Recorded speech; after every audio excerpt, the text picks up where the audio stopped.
Welcome to Sleepy Engineering Channel. I'm glad you're here. Get comfortable, settle into your pillows, adjust your blankets, and let yourself relax.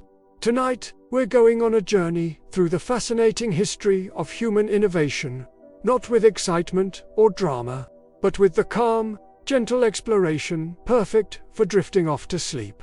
Each night on this channel, we explore a different technology, a different piece of engineering that has shaped our modern world. We'll trace its origins from the earliest experiments and curious minds, through decades or even centuries of refinement and innovation, to the sophisticated systems we rely on today.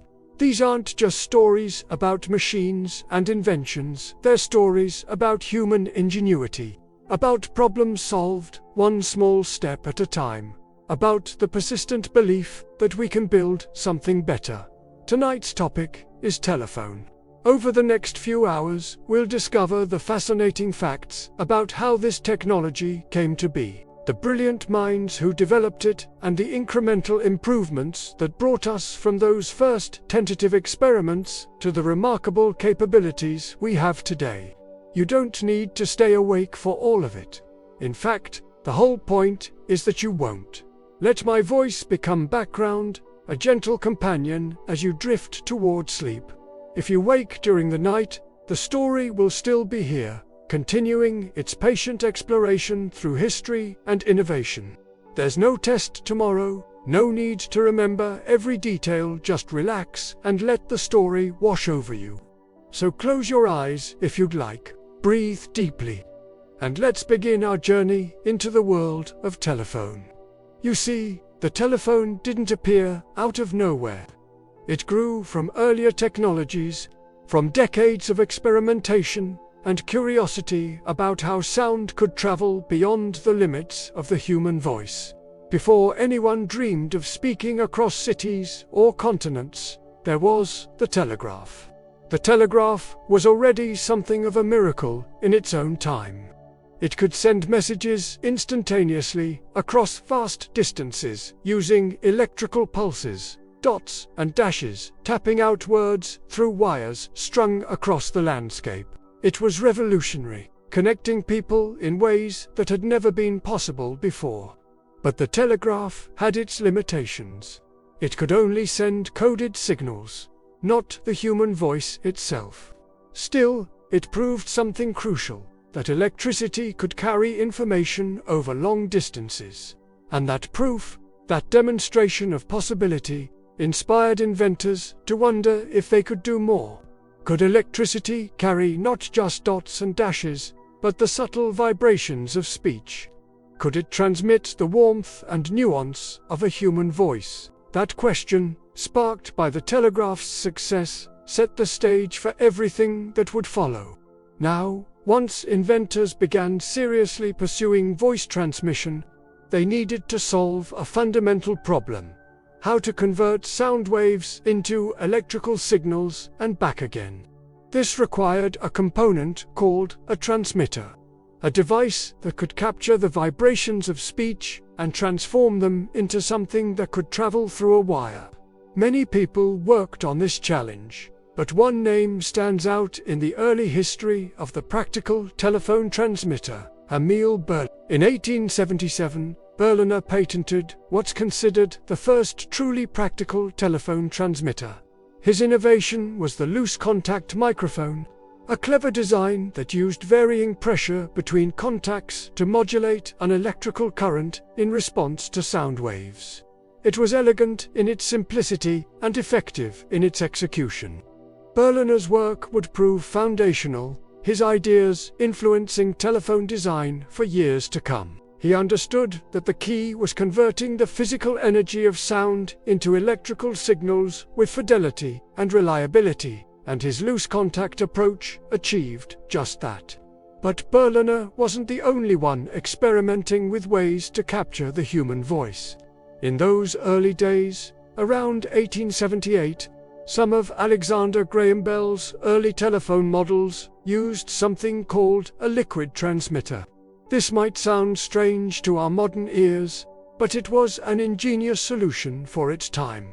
The liquid transmitter employed a wet acid solution, and as sound waves caused a diaphragm to vibrate, a needle attached to that diaphragm would move up and down in the liquid. This movement varied the electrical resistance in the circuit, modulating the current in accordance with the voice vibrations. It was delicate, somewhat temperamental, and certainly not practical for widespread commercial use, but it worked. It demonstrated yet another way that sound could be converted into electrical signals. The liquid transmitter was a stepping stone, one of many experimental approaches that helped refine our understanding of what a telephone needed to do and how it might do it.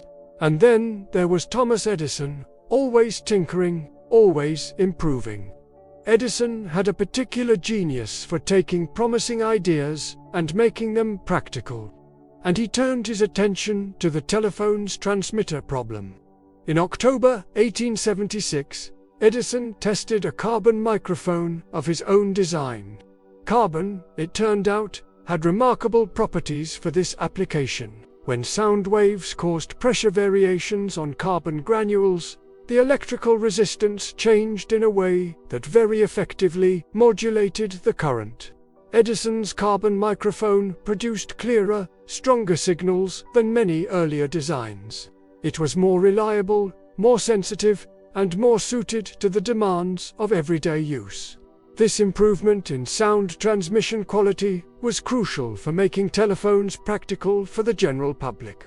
Edison's carbon microphone would become a standard component in telephone design for decades, refining and perfecting the technology that others had pioneered. So with these foundations in place, with the telegraph proving that electrical communication was possible, with inventors like Berliner and Edison developing effective transmitters, the stage was set for the telephone to become a reality. Let's turn now to that pivotal moment, the birth of the telephone itself. On March 10, 1876, Alexander Graham Bell achieved something extraordinary. In a room in Boston, he spoke into his experimental telephone device, and in another room, his assistant Thomas Watson heard those words come through clearly. "Mr. Watson, come here. I want to see you." It was the first successful telephone call, a moment that would change human communication forever. Bell had been working toward this for years, refining his understanding of how sound waves could be converted to electrical signals and back. And on that March day, all his work came together. Watson heard Bell's voice, not as a muffled approximation, but clearly enough to understand the words. It was proof that the human voice could travel through wires, that distance no longer meant silence.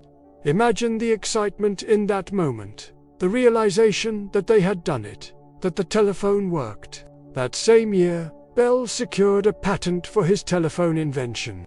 It would become one of the most valuable patents in history, the foundation of an entire industry. But the story of who truly invented the telephone is more complicated than it might first appear. Antonio Meucci, an Italian inventor, had been working on voice transmission devices for years and had filed a patent caveat, a kind of preliminary patent claim, but lacked the funds to maintain it. And Elisha Gray filed a patent for a telephone design on the very same day as Bell. Just hours later, according to some accounts, there has been endless debate and legal wrangling over who deserves credit as the telephone's true inventor. But history, fairly or not, has largely remembered Alexander Graham Bell as the father of the telephone, perhaps because he was the one who successfully commercialized and promoted the technology, who turned it from a laboratory curiosity into a world-changing device. Here's an interesting little detail about those early days. Bell had his own idea about how people should answer the telephone. He thought the proper greeting should be ahoy. It's a nautical term, of course, a hailing call used at sea. Bell liked its clarity and brevity. But Thomas Edison, ever the practical thinker, had a different suggestion. He promoted hello as a telephone greeting. Hello was actually not a common greeting before the telephone age. It was more of an expression of surprise. But Edison thought it was perfect for the telephone, and he was right. Hello caught on, becoming the standard greeting in English-speaking countries and eventually spreading around the world. So every time you answer the phone with hello, you're following Thomas Edison's advice from nearly 150 years ago. Bells Ahoy has been relegated to a historical footnote, a charming mitivin in the story of telephone etiquette. The first telephone call was remarkable, but it was just the beginning. Bell and his team continued to push the boundaries of what the telephone could do.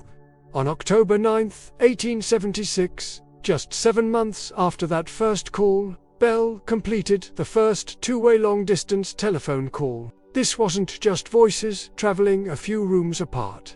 This was a conversation between Cambridge and Boston, spanning real distance.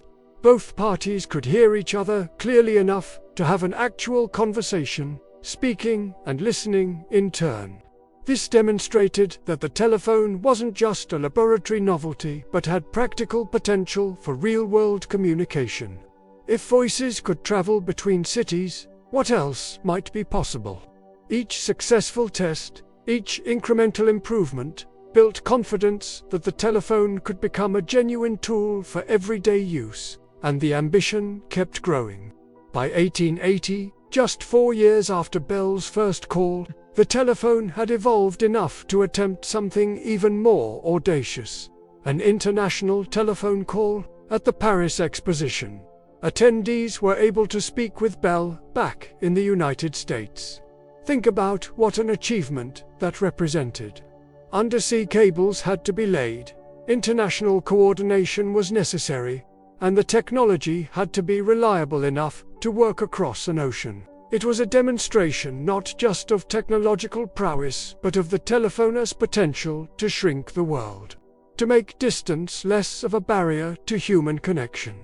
That call in 1880 was a glimpse of the future, a preview of a world where you could speak to someone on another continent as easily as you might speak to a neighbor.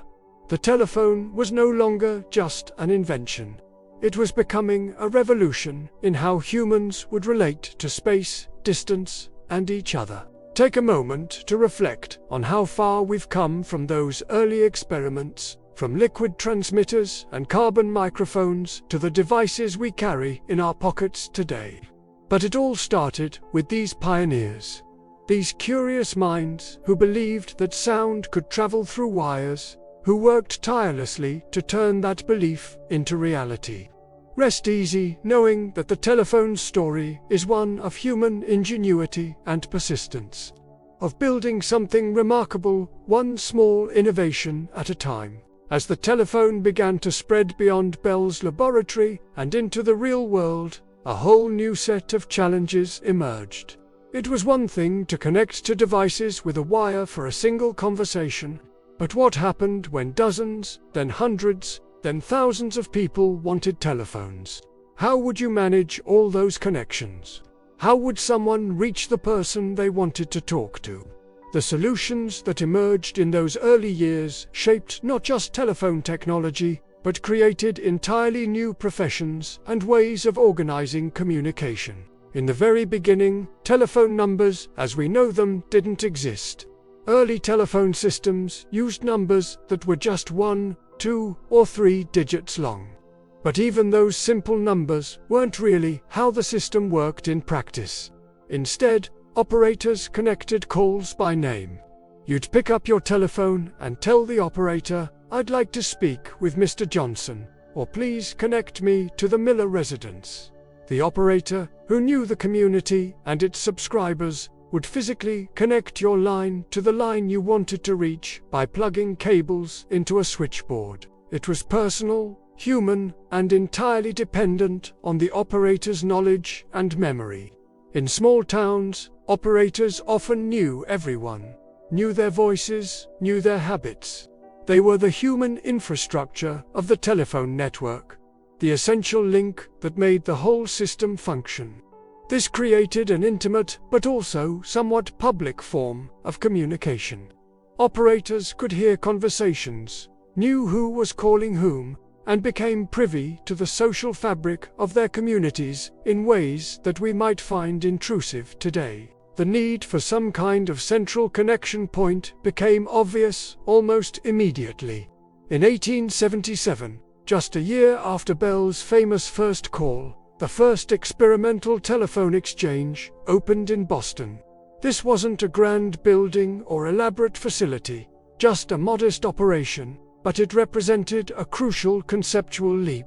An exchange was a central location where telephone lines could be connected and disconnected as needed, allowing multiple subscribers to reach each other without requiring a direct wire between every pair of users. Without exchanges, a telephone system would require each subscriber to have a separate wire to every other subscriber they might want to call. Imagine the tangle of wires that would create in a city of even modest size. The exchange solved this problem elegantly. Everyone connected to the exchange, and the exchange connected callers to each other as needed. It was a hub-and-spoke model that made large-scale telephone networks possible. As more people began subscribing to telephone service, keeping track of who had a telephone became its own challenge. In 1878, the first telephone directory was published. It was a slim document by today's standards, listing only 50 subscribers, 50 names, 50 addresses, 50 connections to this new communication network. You could hold the entire telephone-using population in your hand, printed on a few pages.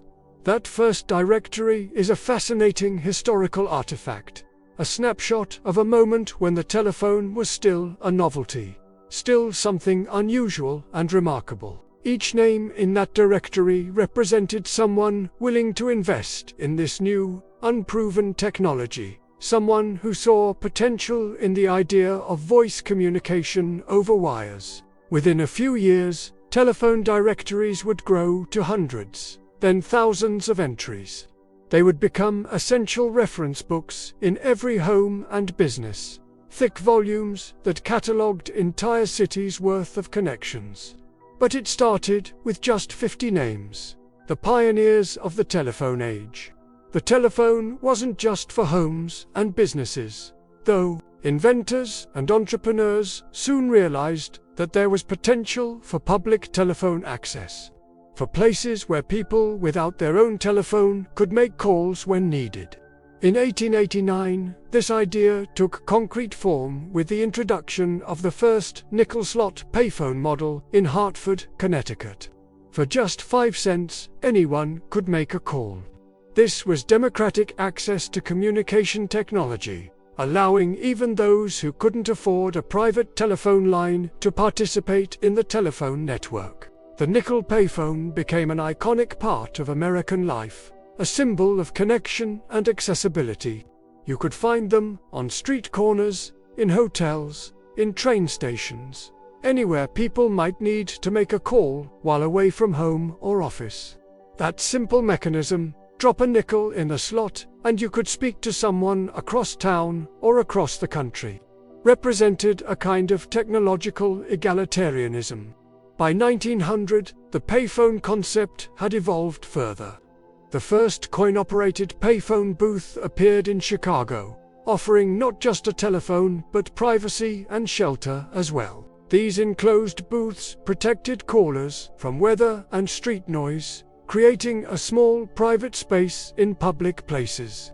The telephone booth became another icon of the 20th century, a familiar sight in cities and towns everywhere. Inside that booth, you could have a conversation that felt almost as private as if you were in your own home. Despite being surrounded by the bustle of public life, the booth represented the telephone's growing integration into everyday life. Its transition from luxury to utility, from novelty to necessity. But as telephone networks grew larger and more complex, the limitations of the operator-based system became increasingly apparent. Managing thousands of connections manually was labor-intensive, slow, and expensive. Operators worked long hours at switchboards, plugging and unplugging cables in response to an endless stream of call requests. It was demanding work requiring focus and precision. And as call volume increased, the system struggled to keep up. Wait times grew longer, errors became more common, and the cost of employing armies of operators ate into telephone companies' profits. Something had to change. The telephone system needed to evolve beyond human operators if it was going to scale to serve entire cities, entire countries, eventually the entire world. The solution came from an unexpected source, a funeral director named Almond Stroger. Stroger worked in Kansas City in the late 1800s, and he had a problem. He became convinced that the local telephone operator, who happened to be the wife of a competing funeral director, was redirecting calls meant for his business to her husband instead. Whether this was actually happening or merely Stroger's paranoid suspicion, we'll never know for certain. But his frustration led him to a remarkable invention.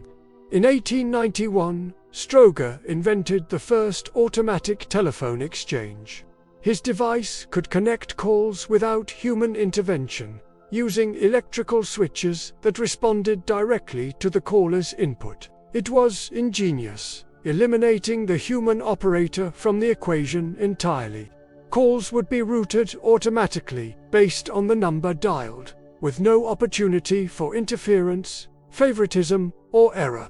Stroger's motivation might have been born from business rivalry and distrust, but his invention revolutionized telecommunications.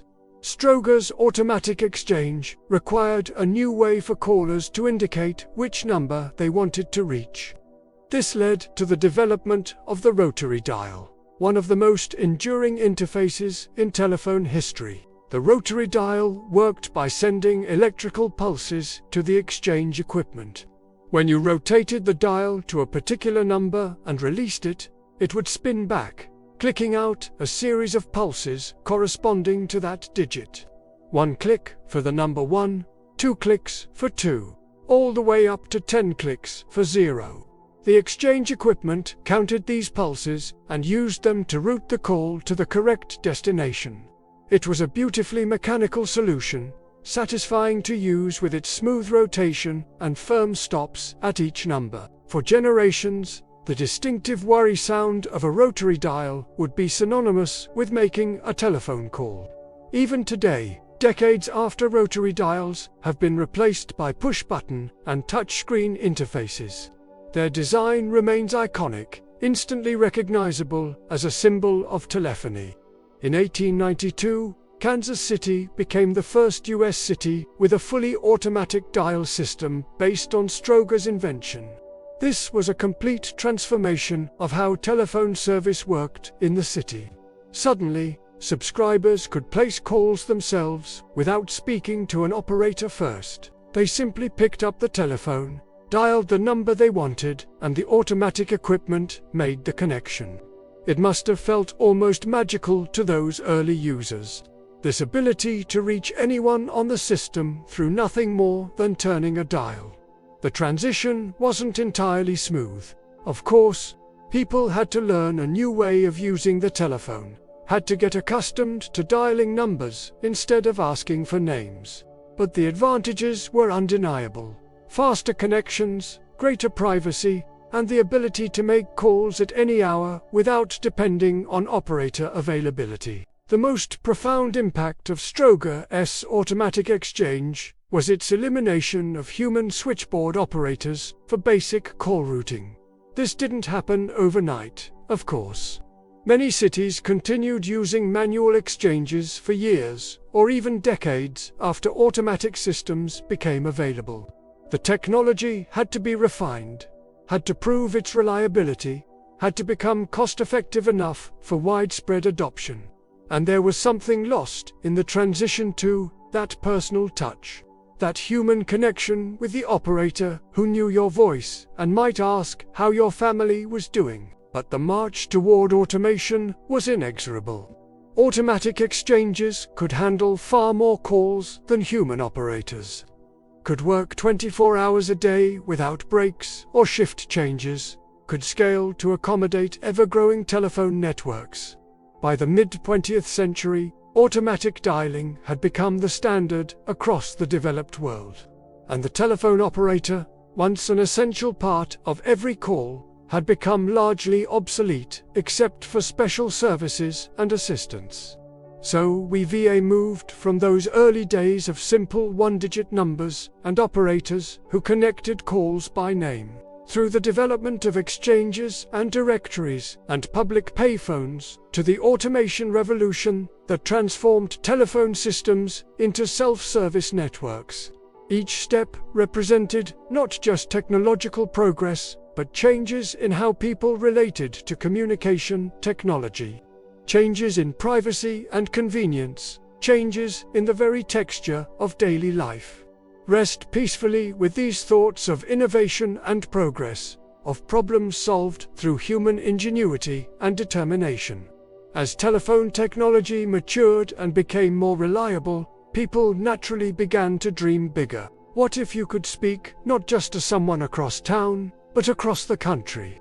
What if you could talk to someone on another continent, separated by thousands of miles of land or ocean?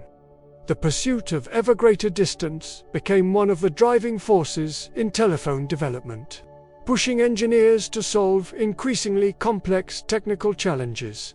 In 1882, just 6 years after Bell's first telephone call, the first commercial long-distance line opened, connecting New York and Chicago. This was an enormous undertaking for its time. The distance between these two great cities is nearly 800 miles, and every mile of wire had to be strung on poles, maintained, and kept in working order. The electrical signals carrying voices would weaken over such distances, requiring amplification and careful engineering to remain intelligible. But when that line opened, it represented a new era in communication.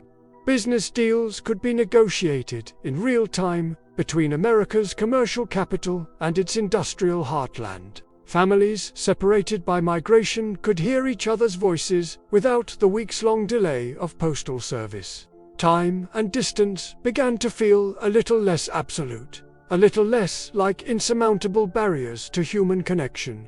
The New York to Chicago line proved that long-distance telephony was feasible, that the technology could scale beyond local exchanges to link entire regions together.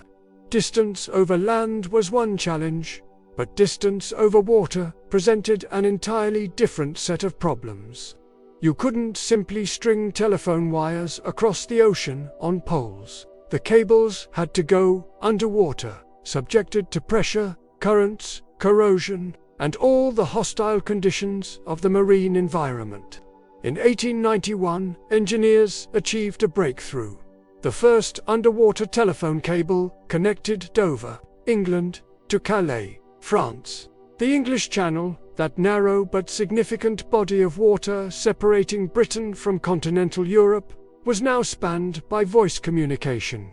This 21-mile cable had to be specially designed to withstand seawater and provide electrical insulation in wet conditions. Its success demonstrated that underwater cables were viable, opening up possibilities for telephone connections across larger bodies of water. The Dover-Calais cable was a proof of concept, showing that oceans need not be barriers to the telephone's reach. Back in the United States, engineers set their sights on an even more ambitious goal: connecting the East Coast to the West Coast by telephone.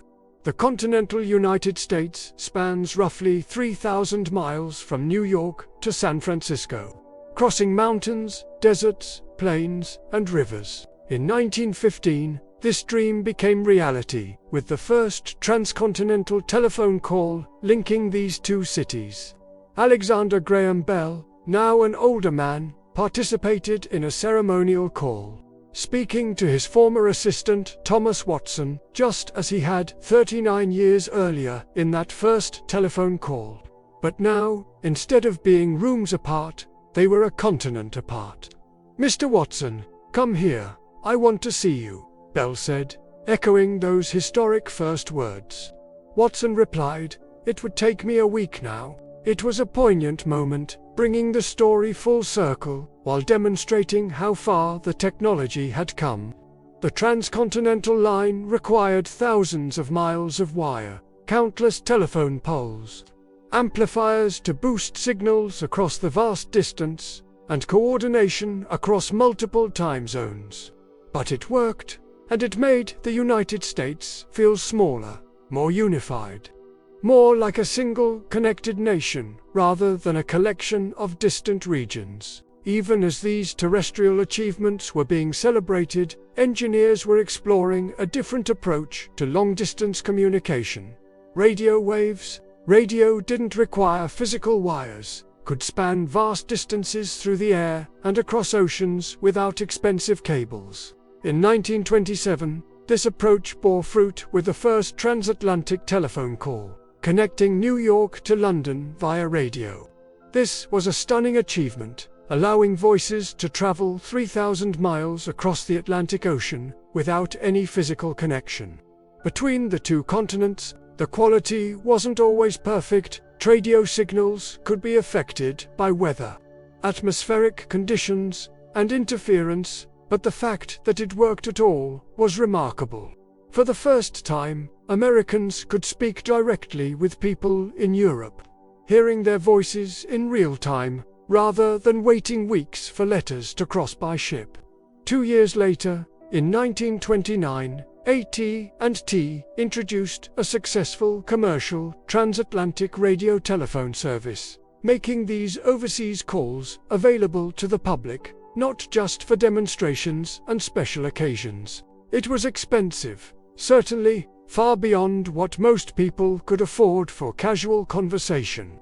But for businesses with international interests, for diplomats, for journalists, and for wealthy individuals with family abroad, it was worth the cost. The world was shrinking. Events in Europe could be reported in American newspapers the same day they happened. Business negotiations could happen across the ocean without month-long delays. The pace of international relations and commerce began to accelerate, powered by the ability to communicate instantly across vast distances. Radio-based transatlantic calls served well for several decades. But they had limitations in terms of call quality and capacity. The solution was a return to cables, but cables far more sophisticated than the simple copper wires of earlier eras. In 1956, a revolutionary underwater cable system called TAT-1, short for Transatlantic No. 1, entered service.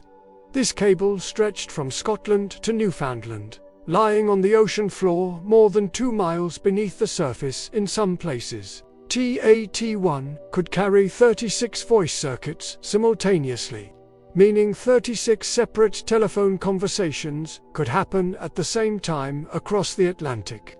This might not sound like much by modern standards, but it was a massive improvement over radio-based systems and previous cable attempts. The cable was more reliable than radio, unaffected by weather and atmospheric conditions, and provided clearer voice quality. TAT-1 was so successful that it remained in operation for over 2 decades, and it sparked the laying of additional transatlantic cables to handle ever-growing demand for international telephone service. But cable technology didn't stand still. Engineers continued searching for ways to increase capacity and improve signal quality.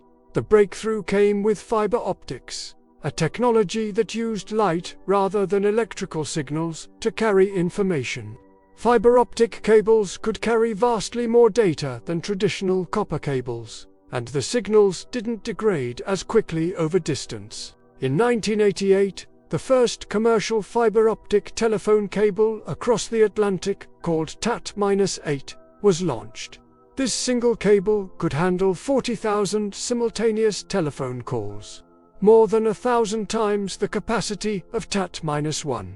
It was a quantum leap in capability, and it came just in time for the explosion of international communication that would accompany the Internet age. TAT-8 represented the cutting edge of telephone technology, though within a few years, even, it would seem modest as fiber optics became the backbone of global telecommunications. Now, while engineers were busy extending the telephone's reach across continents and oceans, designers were also rethinking what telephones looked like and how people interacted with them. The evolution of telephone design is a fascinating journey through changing aesthetics, materials, and ergonomics. In the early decades of telephony, from the 1890s through the 1940s, the dominant design was what we now call the candlestick telephone. These devices had a tall, upright stand, the candlestick, with a mouthpiece at the top that you spoke into. The earpiece was a separate component connected by a cord, which you held to your ear with one hand while speaking into the fixed mouthpiece. It was elegant in its way, with a certain Victorian charm, but not particularly practical. You needed both hands to use it effectively, and the separation of speaker and listener components made the conversation feel less natural than it might. Still, the candlestick telephone served faithfully for decades, its silhouette becoming one of the defining images of early 20th century technology. The obvious improvement would be to combine the speaker and listener into a single unit that could be held in one hand, leaving the other hand free. In 1909, Western Electric introduced the No. 20A, which featured this single handset design. The handset was a curved piece containing both the transmitter and receiver, shaped to fit comfortably with one end at your mouth and the other at your ear. This design was so intuitive, so clearly superior to the candlestick arrangement, that it would become the standard template for telephone handsets for the next century. The basic shape, established by the No. 20A, persists even in modern cordless and mobile phones. That gentle curve, those two ends oriented for speaking and listening. It's remarkable how a design from 1909 proved so enduring, so fundamentally right for its purpose. Materials and manufacturing techniques advanced as well. Early telephones were often made of wood, which gave them a certain warmth and craftsmanship quality, but was also heavy, fragile, and expensive to produce. In 1919, the Swedish company Ericsson introduced a telephone made of bakelite, one of the first synthetic plastics. Bakelite was durable, could be molded into complex shapes, was resistant to heat and chemicals, and was much cheaper to produce than carefully crafted wooden cases. The Ericsson bakelite phone was a sleek, modern object that looked like it belonged in the new century. It represented the future of telephone design.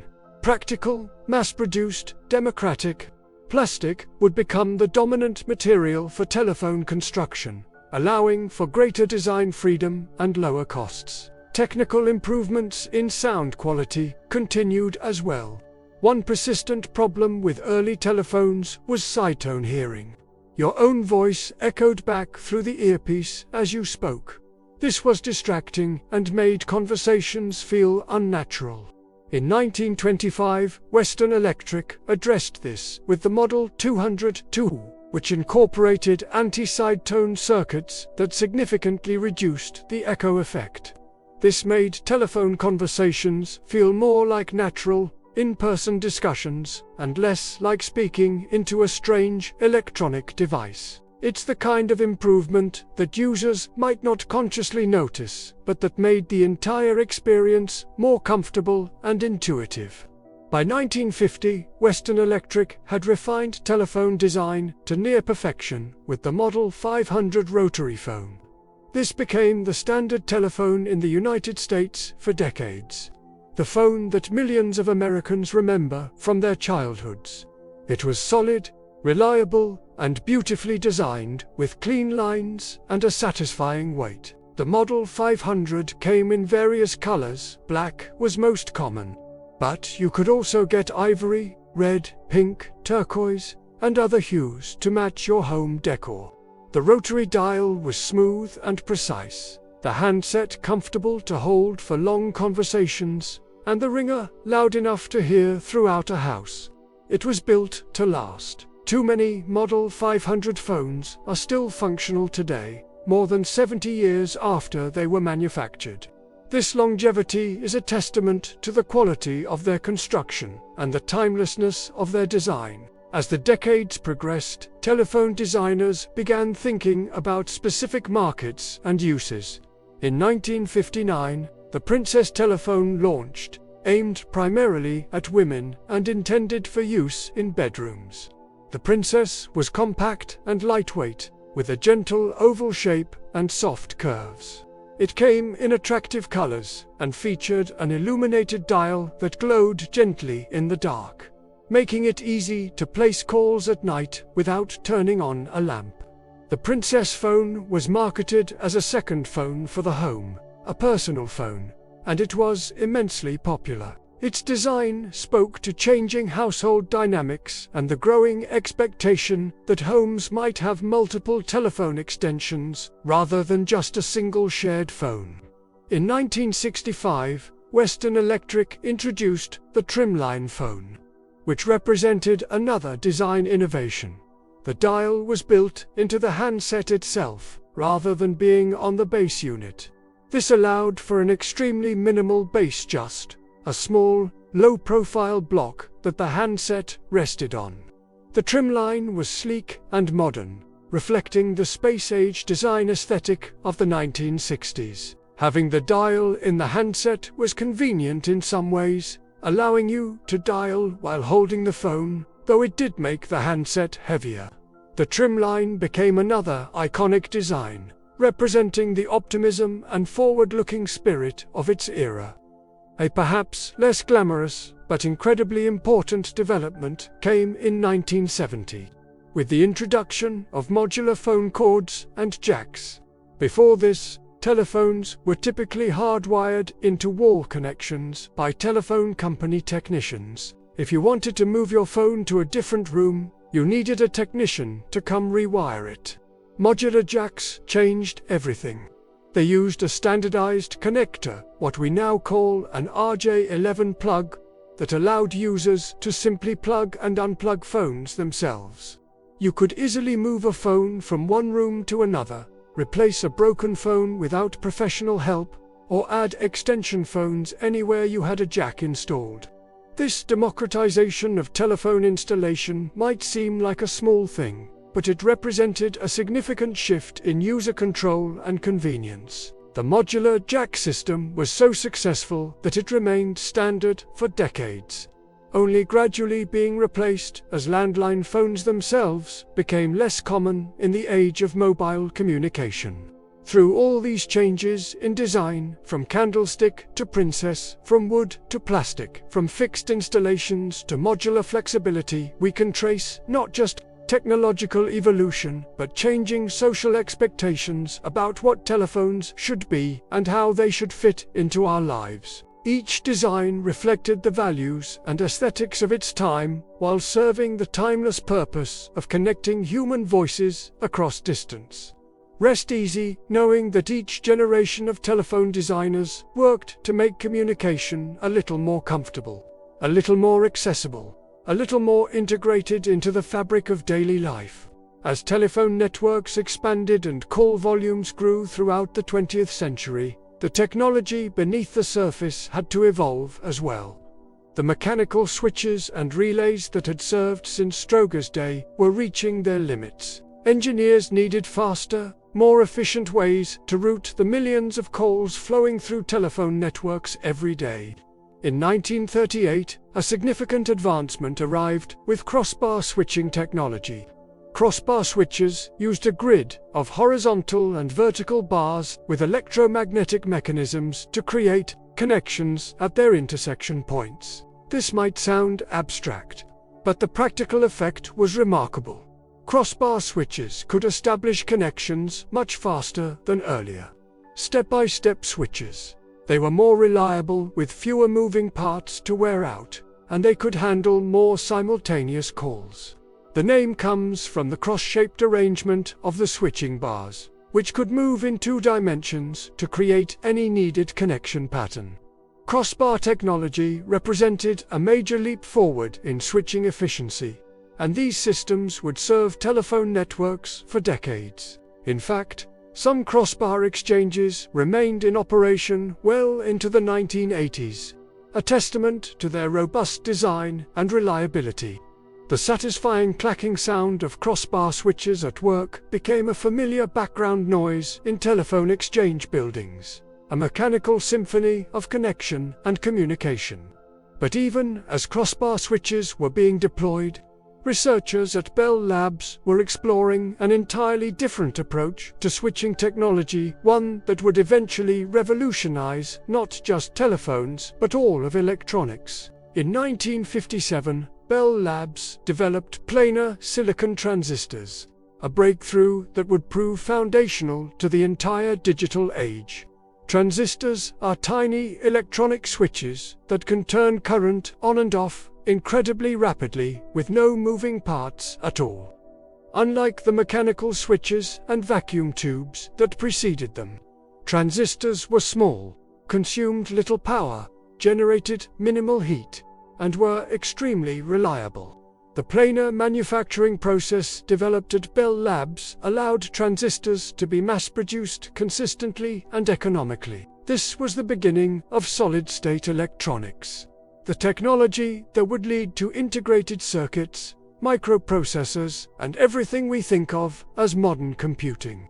For telephone systems, transistors meant the possibility of electronics switching faster, more flexible, and more capable than any mechanical system could ever be. As transistor technology matured, telephone engineers began thinking about how to squeeze more capacity out of existing telephone lines.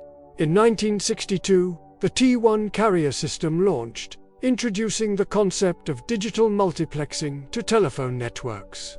A T1 line could carry 24 voice channels simultaneously over a single pair of copper wires. It did this by digitizing each voice conversation, converting the analog sound waves into streams of ones and zeros, and then interleaving these digital streams together into a single high-speed data flow. At the receiving end, the streams were separated and converted back to analog sound. This was revolutionary.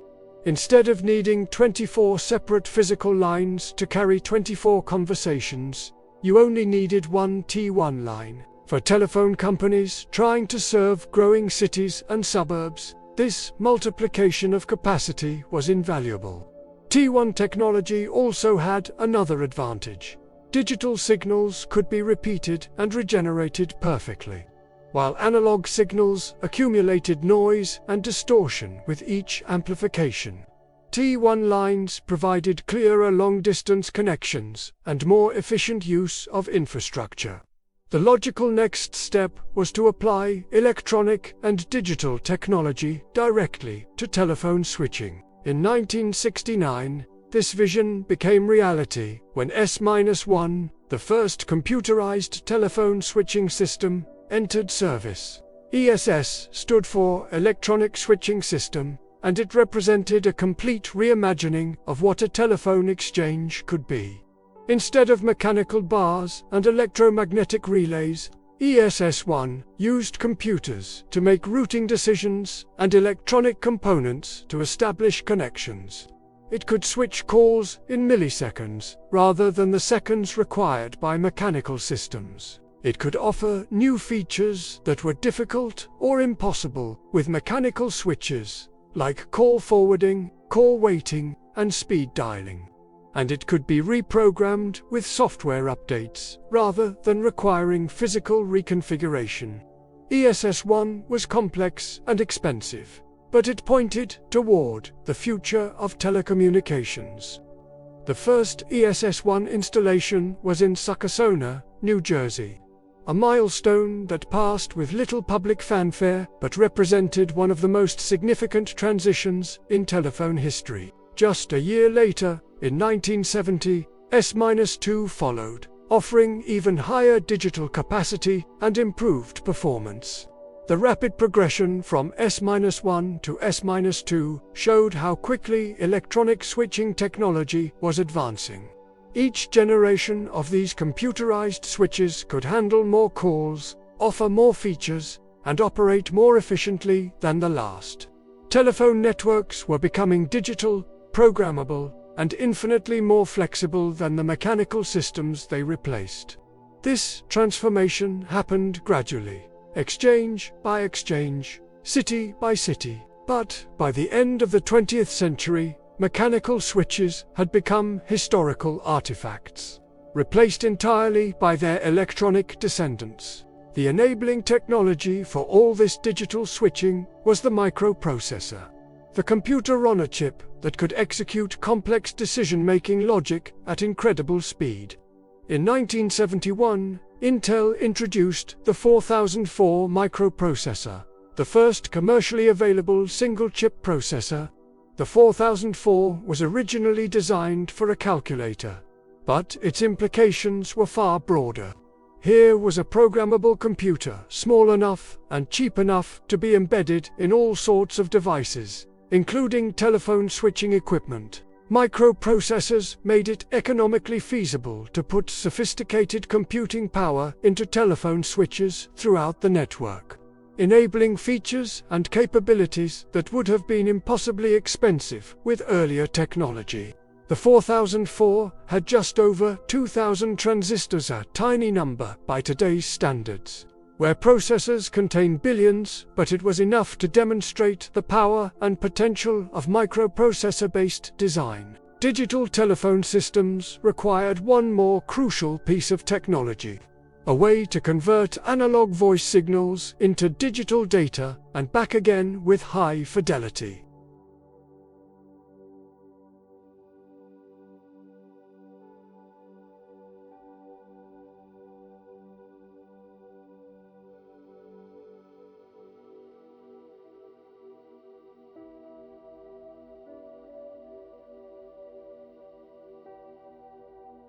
And measuring its amplitude at each instant, then converting those measurements into digital values that could be transmitted, stored, and processed.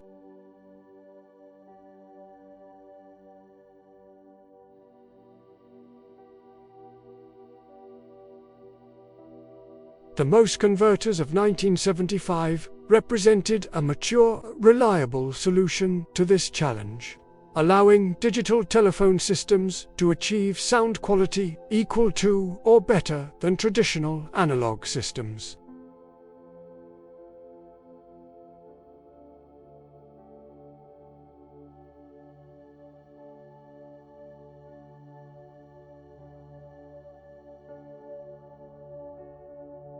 In 1946, even before transistors or computers had entered the picture, the first mobile phone service for cars launched in St. Louis. This early mobile telephone system used radio frequencies to connect car-based phones to the regular telephone network through a central transmitter.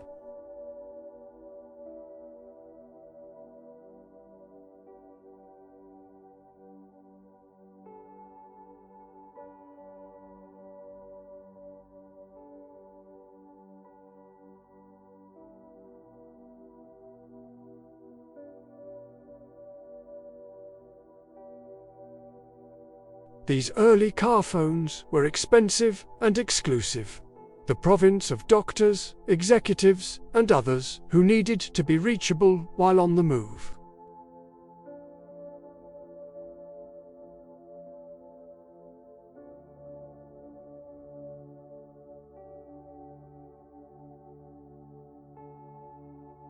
The space age brought new possibilities for telephone technology as well. In 1960, NASA launched Echo 1, a large metallic balloon that could reflect radio signals. Echo 1 wasn't an active satellite with its own transmitters and receivers. It was simply a passive reflector orbiting the Earth. But it was enough to enable the first satellite phone call. with signals bouncing off Echo 1's reflective surface to travel between distant ground stations. This was more demonstration than practical. System passive reflection was too unreliable and limited for regular use, but it showed that satellites could play a role in global telecommunications. It opened minds to the possibility of a communication network that extended beyond Earth's surface into space itself. Back on the ground, engineers were building terrestrial microwave relay systems to carry telephone calls across the country. In 1951, the first transcontinental microwave relay system opened, using a chain of relay towers to bounce microwave signals across the United States. Each tower received signals from the previous tower, amplified them, and transmitted them to the next tower in the chain. This created a high-capacity communication link that didn't require thousands of miles of cable or depend on atmospheric conditions like shortwave radio.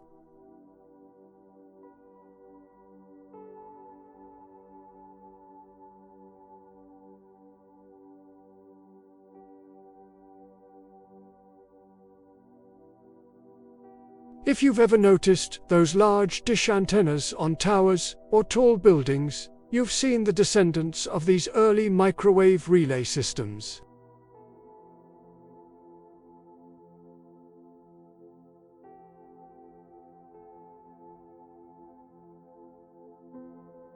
At the 1964 World's Fair, AT&T unveiled the Picturephone, a video telephone system that allowed callers to see each other while they spoke.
The satellite experiments of the Ecto-1 era quickly led to more sophisticated systems.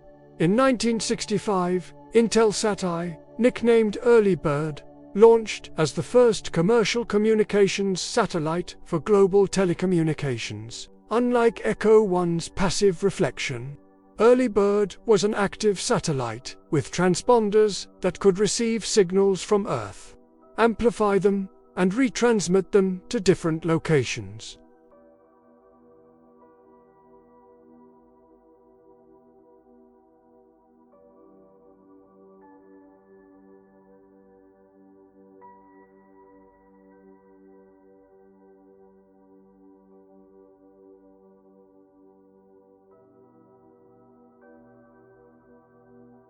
Early Bird was the first of many Intelsat satellites that would form a global network, making international telephone calls more accessible and affordable.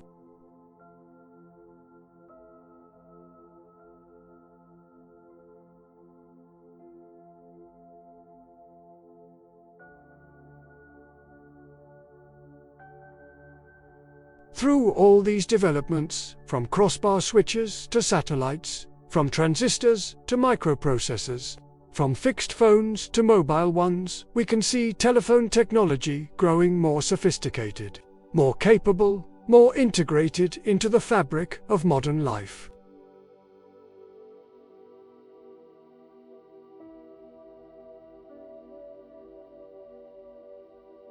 Rest peacefully knowing that thousands of engineers and scientists worked to make these connections possible, to shrink the world and bring distant voices closer together. the dream of truly portable telephony phone you could carry with you anywhere. Not just installed in a car had captured imaginations for decades. But making that dream real required solving enormous technical challenges. A handheld phone needed to be small enough and light enough to carry comfortably, yet powerful enough to transmit signals over meaningful distances. It needed batteries that could last for reasonable periods without being impossibly heavy.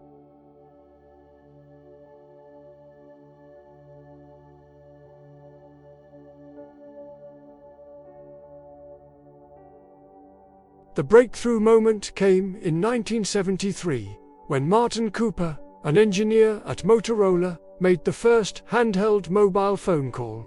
Cooper was standing on a New York City street, holding a prototype phone that weighed about 2.5 pounds heavy by modern standards, but remarkably portable for its time. And who did he call with this revolutionary device? His rival at Bell Labs, naturally, to let them know that Motorola had beaten them to this historic milestone. It was a moment of triumph and perhaps a bit of playful gloating, but more importantly, it was proof that handheld mobile telephony was possible.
Japan, too, was pushing the boundaries of mobile phone miniaturization. In 1979, just a year after the Chicago and Finland firsts, the first pocket-sized mobile phone debuted in Japan.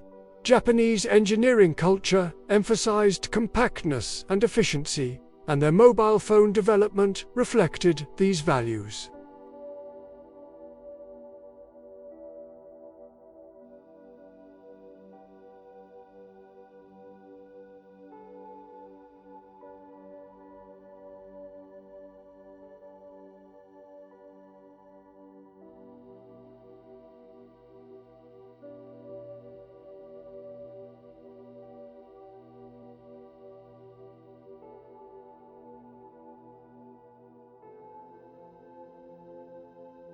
The NMT system that had been tested in 1978 launched commercially across Scandinavia in 1981, creating the world's first international cellular network.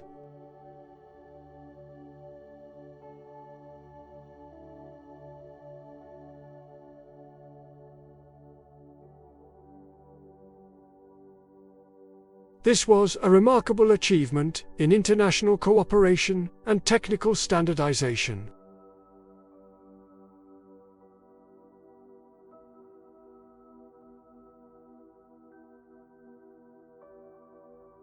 The Nordic countries' early adoption of NMT gave them a significant advantage in mobile telecommunications experience and helped establish the region as a hub of mobile technology innovation. Two companies that would dominate mobile phone manufacturing for decades. Both came from this environment. Back in the United States, Motorola was preparing to bring Cooper's handheld phone dream to the commercial market.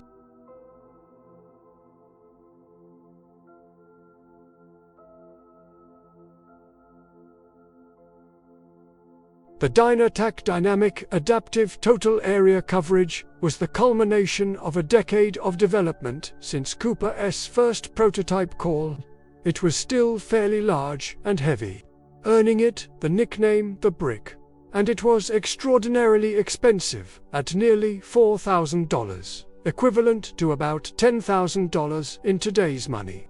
The battery lasted only about 30 minutes of talk time, though it could remain on standby for about 8 hours. Despite these limitations, the DynaTAC represented something profound. For the first time, ordinary people, very wealthy ordinary people, could own a telephone that went wherever they went.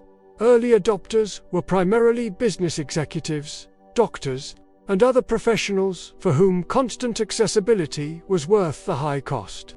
The DynaTAC became a status symbol, featured prominently in 1980s popular culture as an emblem of success and cutting-edge technology. These early mobile phone systems all used analog technology, transmitting voice as continuously varying radio waves, just as analog landline phones transmitted voice as varying electrical currents.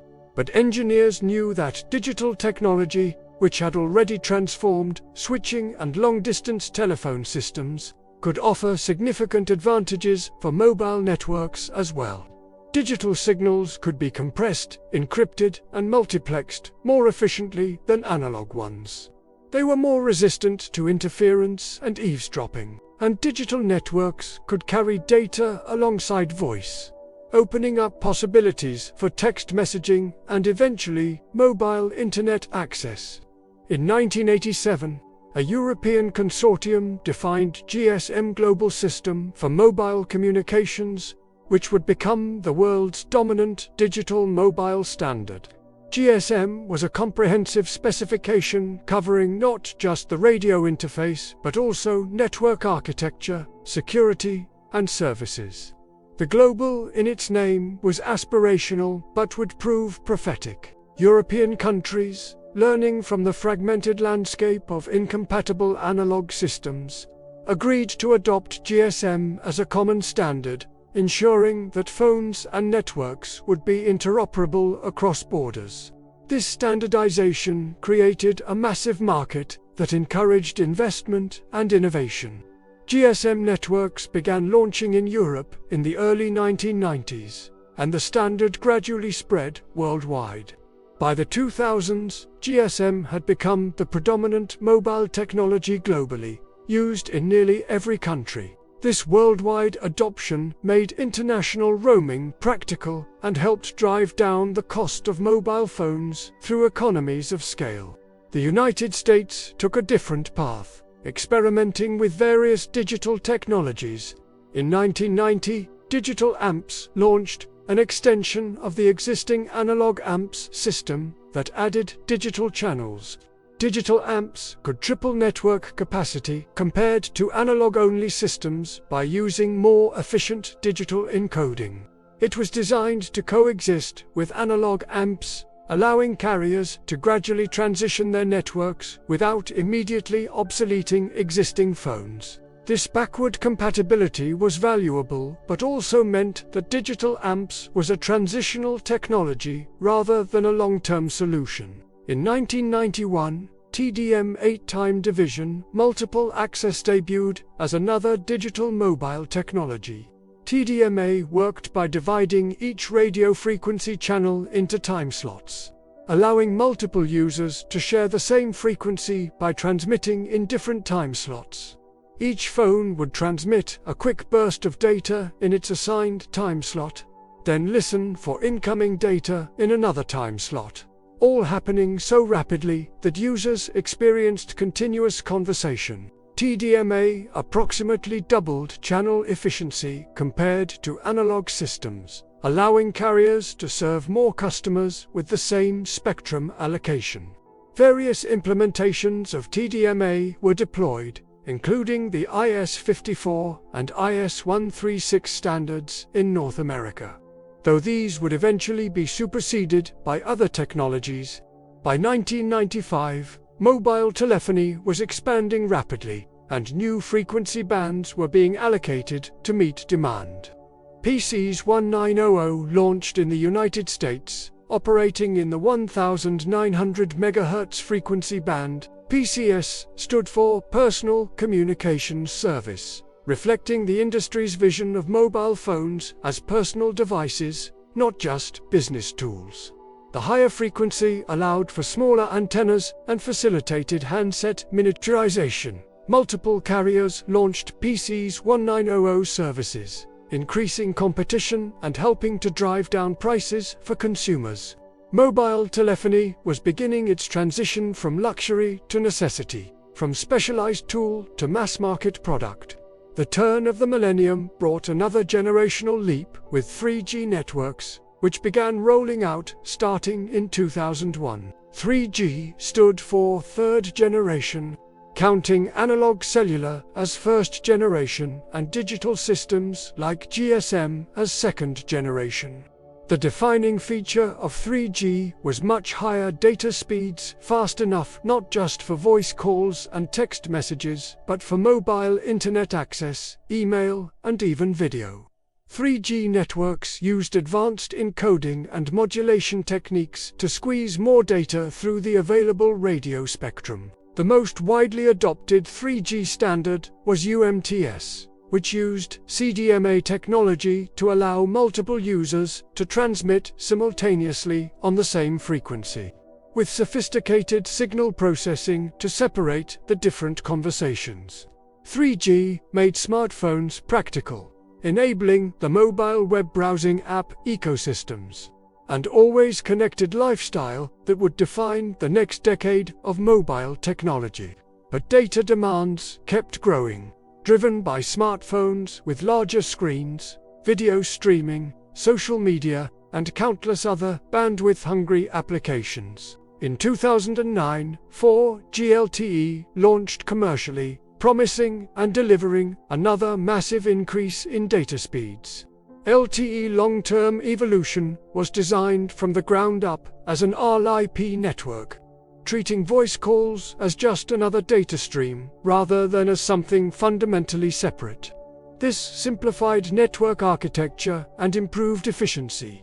4G LTE offered speeds fast enough for high-definition video streaming, real-time gaming, and all the data-intensive applications that smartphone users demanded. It represented a maturation of mobile network technology, delivering performance that rivaled or exceeded many home broadband connections. Just 2 years later, in 2011, LTE Advanced arrived, pushing 4G technology even further. LTE Advanced used carrier aggregation to combine multiple frequency bands together, increasing bandwidth and peak data rates.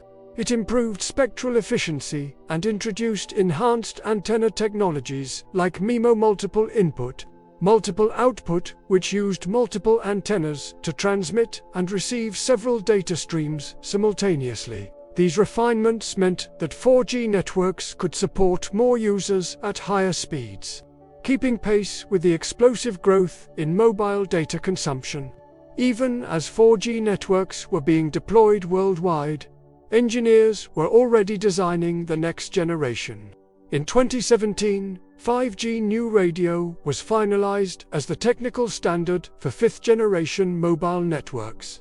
5G promised not just faster speeds, but lower latency, the delay between sending and receiving data making real-time applications, like remote surgery or autonomous vehicle coordination, theoretically feasible. 5G also introduced support for massive numbers of connected devices, anticipating an Internet of Things where everything from appliances to sensors to vehicles would be connected to mobile networks. The 5G standard included support for millimeter wave frequencies, which offered enormous bandwidth but shorter range, requiring denser networks of small cells. 5G represented a vision of ubiquitous, ultra-fast wireless connectivity, supporting not just smartphones, but an entire ecosystem of connected devices and services. From Martin Cooper's brick-like prototype in 1973 to the 5G networks being deployed today, mobile telephony has undergone an extraordinary transformation. What began as a niche technology for a privileged few has become nearly universal, with more mobile phone subscriptions in the world than people.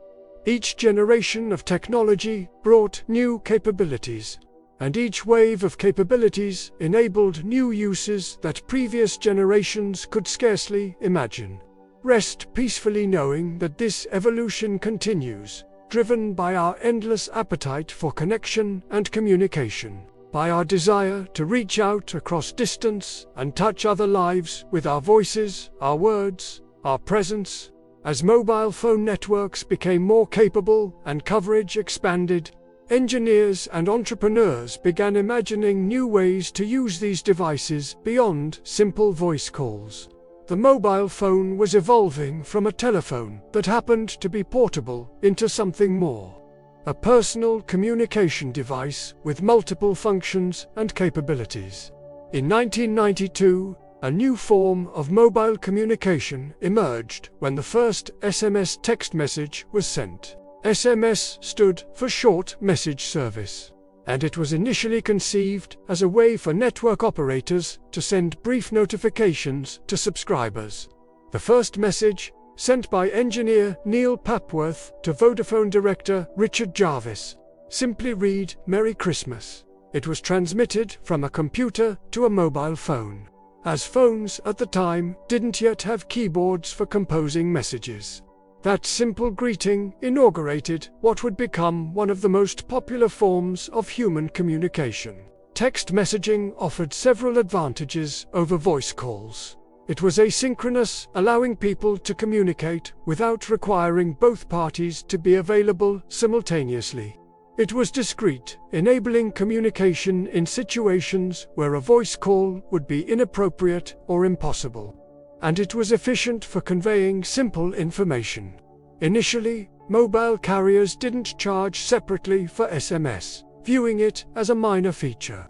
But as texting exploded in popularity, especially among young people, it became a significant revenue source. The 160-character limit of SMS, a technical constraint from the signaling protocols it used, shaped how people wrote, encouraging brevity and leading to the development of text-speak, abbreviations, and emoticons. Text messaging would prove to be remarkably enduring, remaining popular even as more advanced messaging technologies emerged. The concept of a smartphone, mobile phone, with computing capabilities beyond just telephony, emerged in the mid-1990s. In 1994, IBM launched the Simon, widely considered the first smartphone. The Simon was a remarkable device for its time, featuring a touchscreen that could be operated with a stylus or finger, and it included a calendar, address book, calculator, email client, and even a few simple games. It could send and receive faxes, and had a slot for installing additional applications via memory cards. The Simon was ahead of its time in many ways, anticipating features that would become standard on smartphones a decade later. However, it was expensive, large, heavy, and had limited battery life. Only about 50,000 units were sold during its brief 6-month production run. The Simon was a visionary product that proved the concept of the smartphone, but arrived before the technology and market were quite ready for it.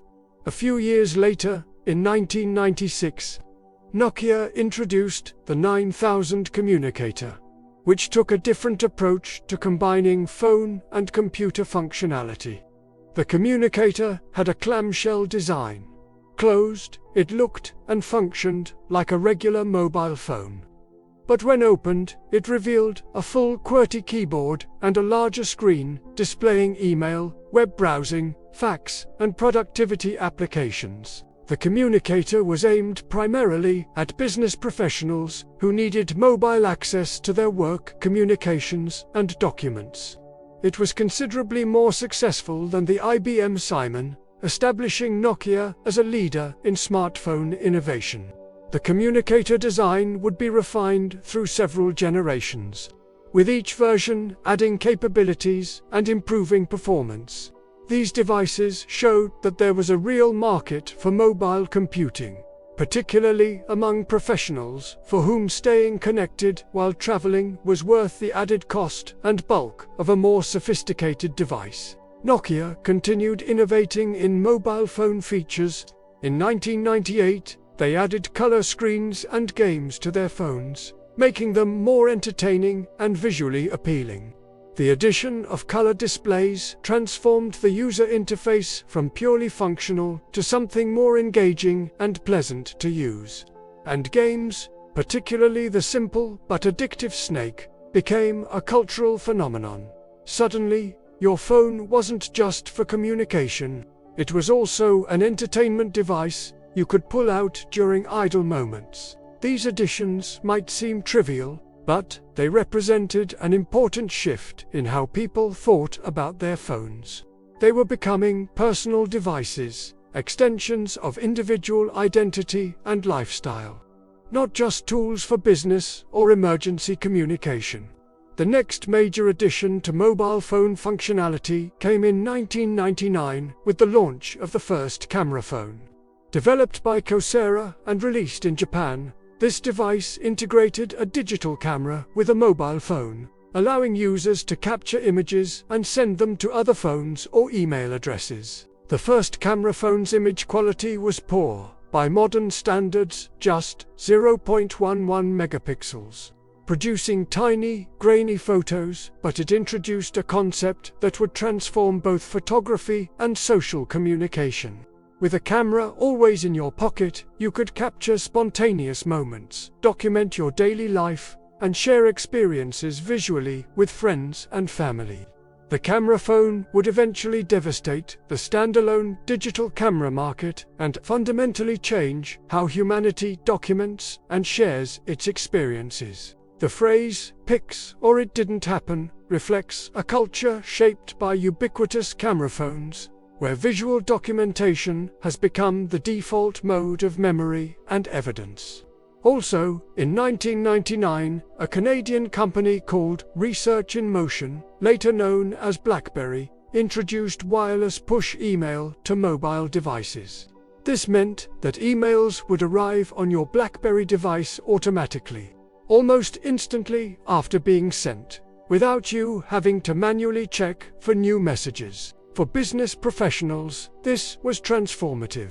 They could stay on top of their email while away from their desks, responding quickly to urgent matters and staying in the loop on ongoing projects. The BlackBerry also featured an excellent physical QWERTY keyboard that made typing emails much faster and more accurate than the multi-tap method required on standard phone keypads. BlackBerry devices became indispensable for executives, government officials, and business travelers, earning them the nickname Crackberry for their addictive quality. At their peak in the mid-2000s, BlackBerry devices were the dominant smartphone platform for business users. a symbol of professional connectivity and productivity.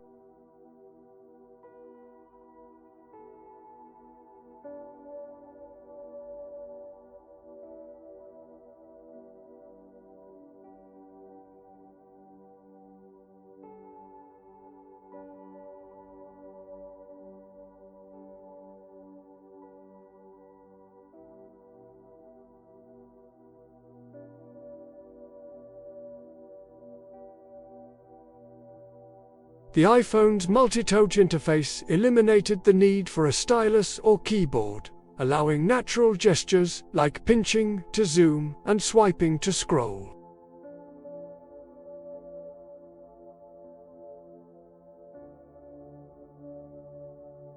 The iOS operating system was fluid and intuitive, making complex functions accessible to non-technical users.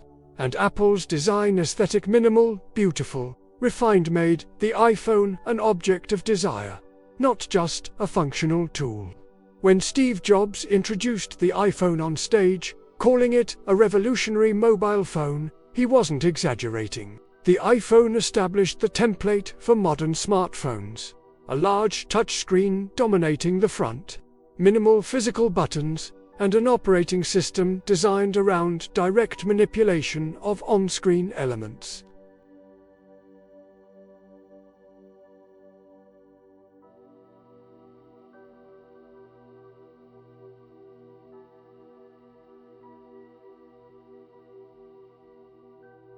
The iPhone S's success revitalized Apple as a company and triggered a complete restructuring of the mobile phone industry.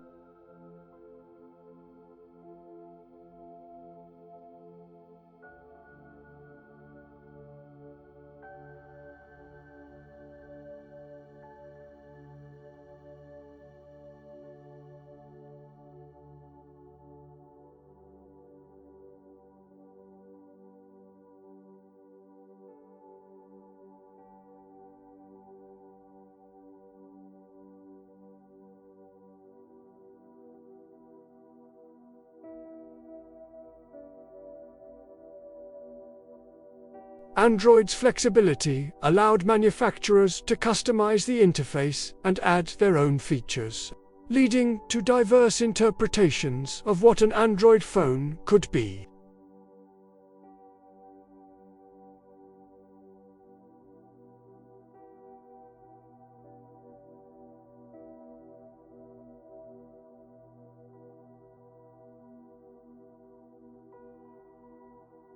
The debate between Android and iPhone users about which platform is superior continues to this day, reflecting genuine differences in philosophy between Google's open, customizable approach and Apple's closed, curated ecosystem.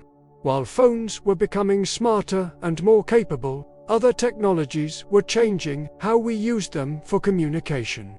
The concept of voice-over IP transmitting voice calls as data over internet connections had actually been explored quite early.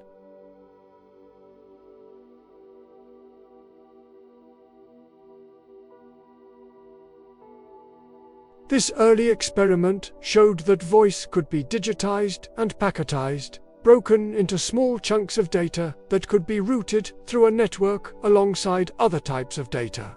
However, the technology and infrastructure weren't ready for practical deployment. Early internet connections were too slow and unreliable for quality voice communication, and compression algorithms weren't sophisticated enough to reduce voice data to manageable sizes. VoIP remained a research curiosity for decades, but by the early 2000s, broadband internet had become common in homes and businesses, and compression technology had improved dramatically.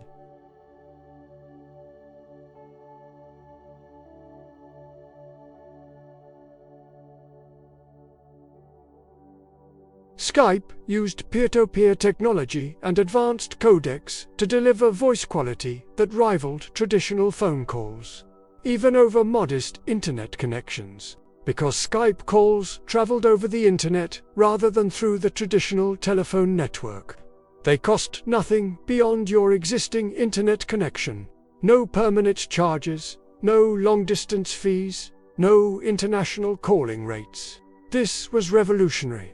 Suddenly, you could talk to someone on another continent for hours without worrying about the cost.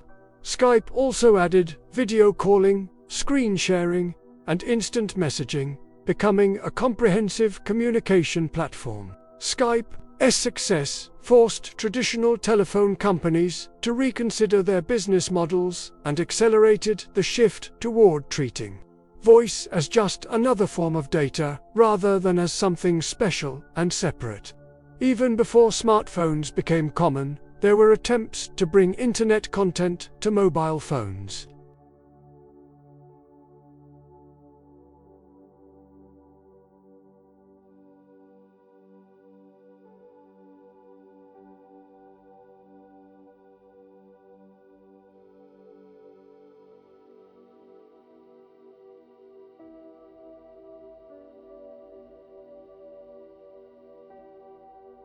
The reality of WAP browsing was often disappointing slow connections, badly formatted pages, limited content, and frustrating navigation. Many early adopters tried WAP once or twice and gave up.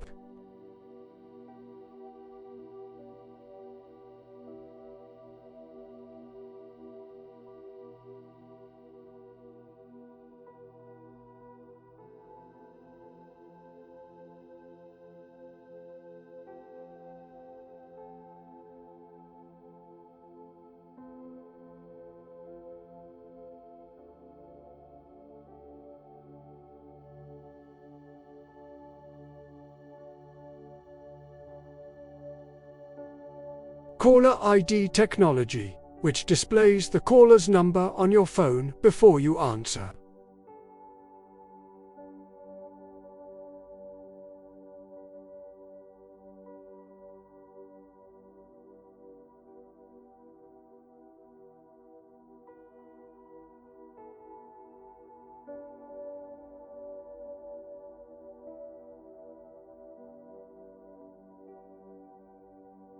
Caller ID fundamentally changed the social dynamics of phone calls, shifting some power from the caller to the recipient.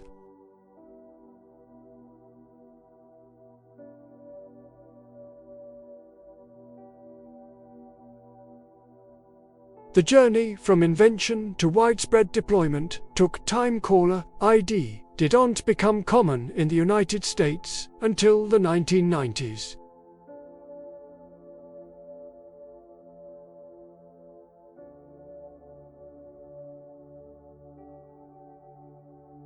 More recently, in 2016, ESIM technology was standardized.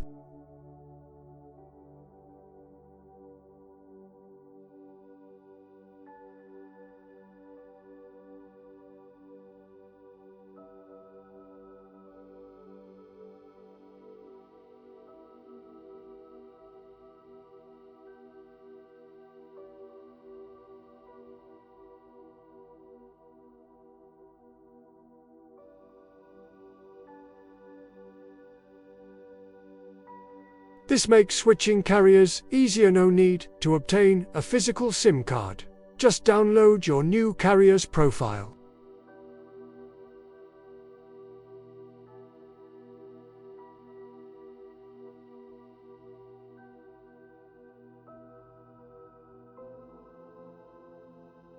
eSIM adoption has been gradual, as it requires cooperation from both phone manufacturers and mobile carriers. But it represents the direction of future mobile connectivity, more flexible, more software-defined, less dependent on physical components. Smartphone design continued evolving, too. In 2020, foldable smartphones launched commercially from manufacturers like Samsung and Motorola. These devices used flexible OLED displays that could fold in half, allowing a phone to have a large screen when unfolded for media consumption and productivity, but fold down to a more pocketable size for carrying. Foldable phones recalled the clamshell designs popular in the early 2000s, but with continuous screens rather than two separate displays. The engineering challenges were immense. The displays had to withstand thousands of fold cycles without failing.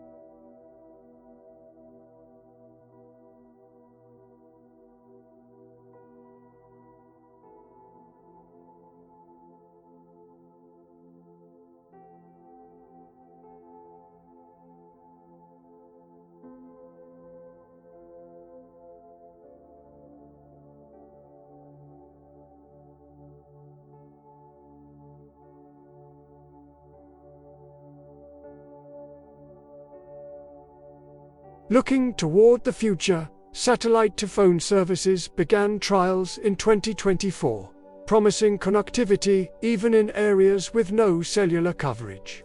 These systems use constellations of low-Earth orbit satellites to provide emergency communication capabilities directly to unmodified smartphones. The idea is that if you're hiking in a remote wilderness, sailing in the ocean, or otherwise beyond the reach of cell towers, your phone could still connect to a satellite to send an emergency message or even make a call. The technology faces significant challenges. Satellites are far away, moving quickly, and can only devote limited power to each connection. But successful implementation would eliminate the last gaps in mobile phone coverage, making truly universal connectivity a reality. From simple text messages to sophisticated smartphones, from carrier-dependent voice calls to internet-based communication, from physical SIM cards to embedded connectivity, the mobile phone has transformed repeatedly over the past few decades. Each change built on what came before, adding capabilities and conveniences that quickly came to feel essential.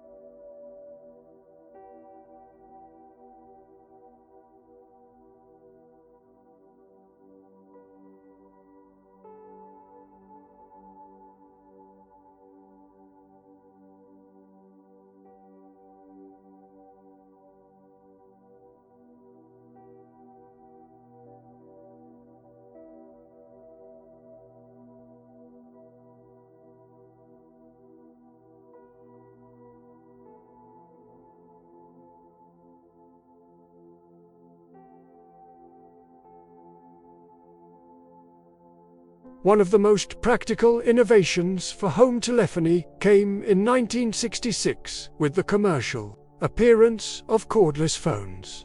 Cordless phones freed users from the tyranny of the cord, allowing them to walk around their homes while talking.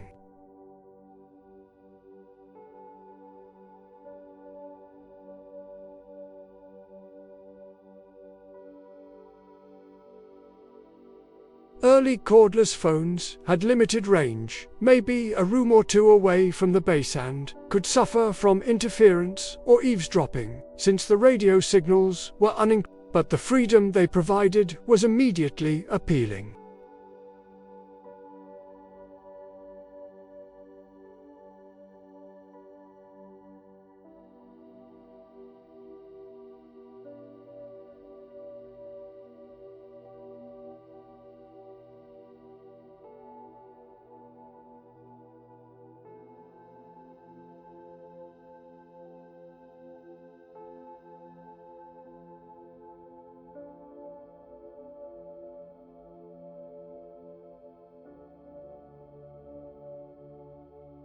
Back in the era of wired desk phones, even small conveniences could make a significant difference in user experience. In 1962, Ericsson introduced the dialogue phone, which featured number memory, the ability to store frequently called numbers and dial them at the press of a button.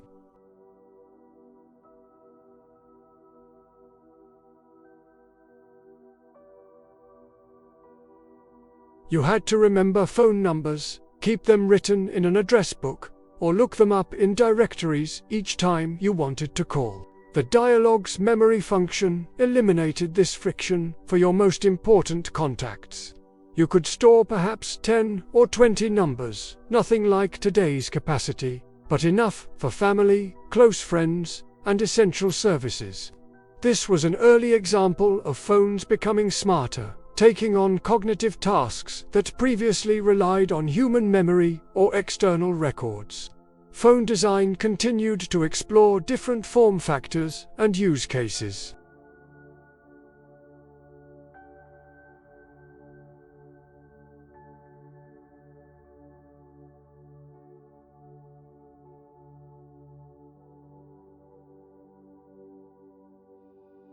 There was no separate base unit, making it extremely efficient. The trim phone was perfect for kitchens, hallways, or other locations where counter space was limited or where you wanted the phone to be accessible but unobtrusive. Its sleek, futuristic design made it popular, and wall-mounted phones would remain common in homes for decades, particularly in kitchens where people often needed hands-free access while cooking.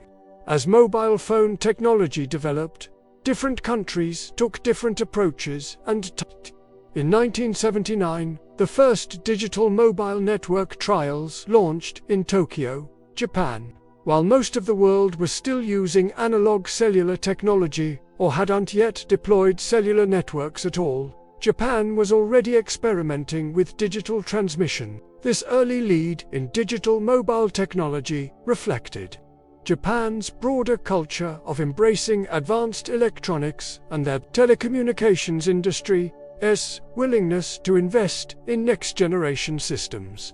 The Tokyo trials tested concepts that would later inform digital mobile standards worldwide, providing valuable data on how digital cellular networks performed in dense urban environments.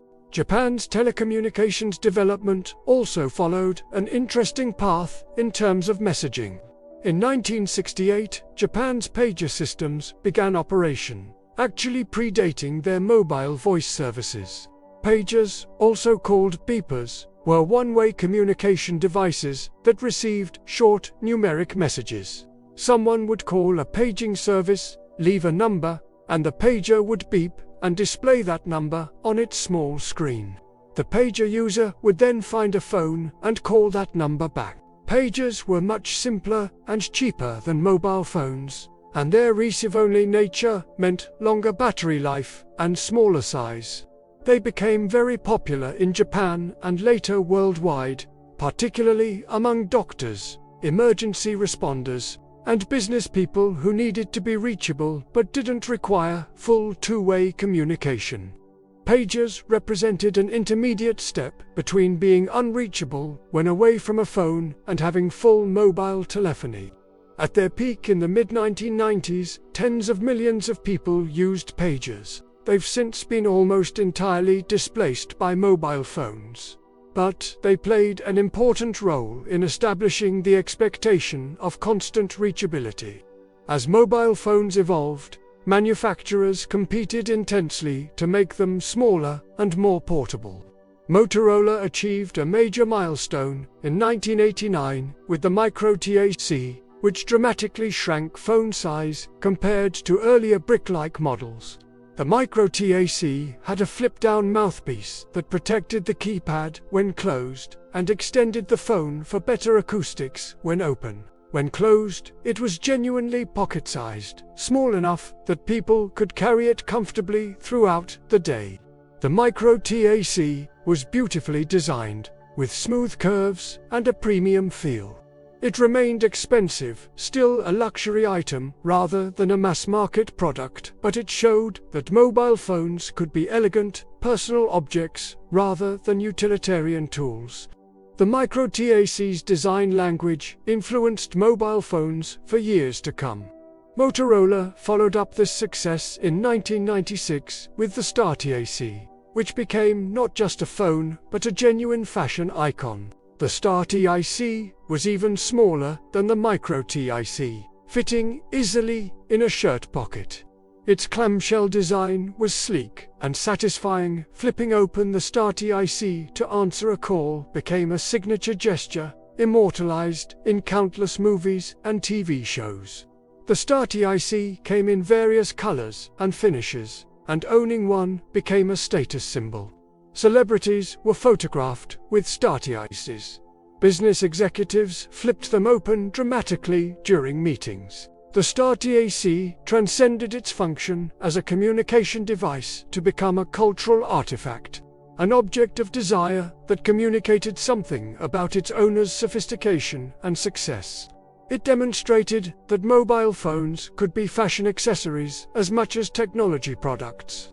Motorola struck gold again in 2004 with the Razr V3, which sold over 130 million units worldwide. The Razr was impossibly thin for its time, just over half an inch thick, with a distinctive ridged keypad and premium aluminum construction. It looked and felt special, different from the plasticky phones that dominated the market. The Razr became one of the best-selling phones of all time, appealing to both fashion-conscious consumers and technology enthusiasts. Its success showed that people would pay premium prices for phones that made a design statement.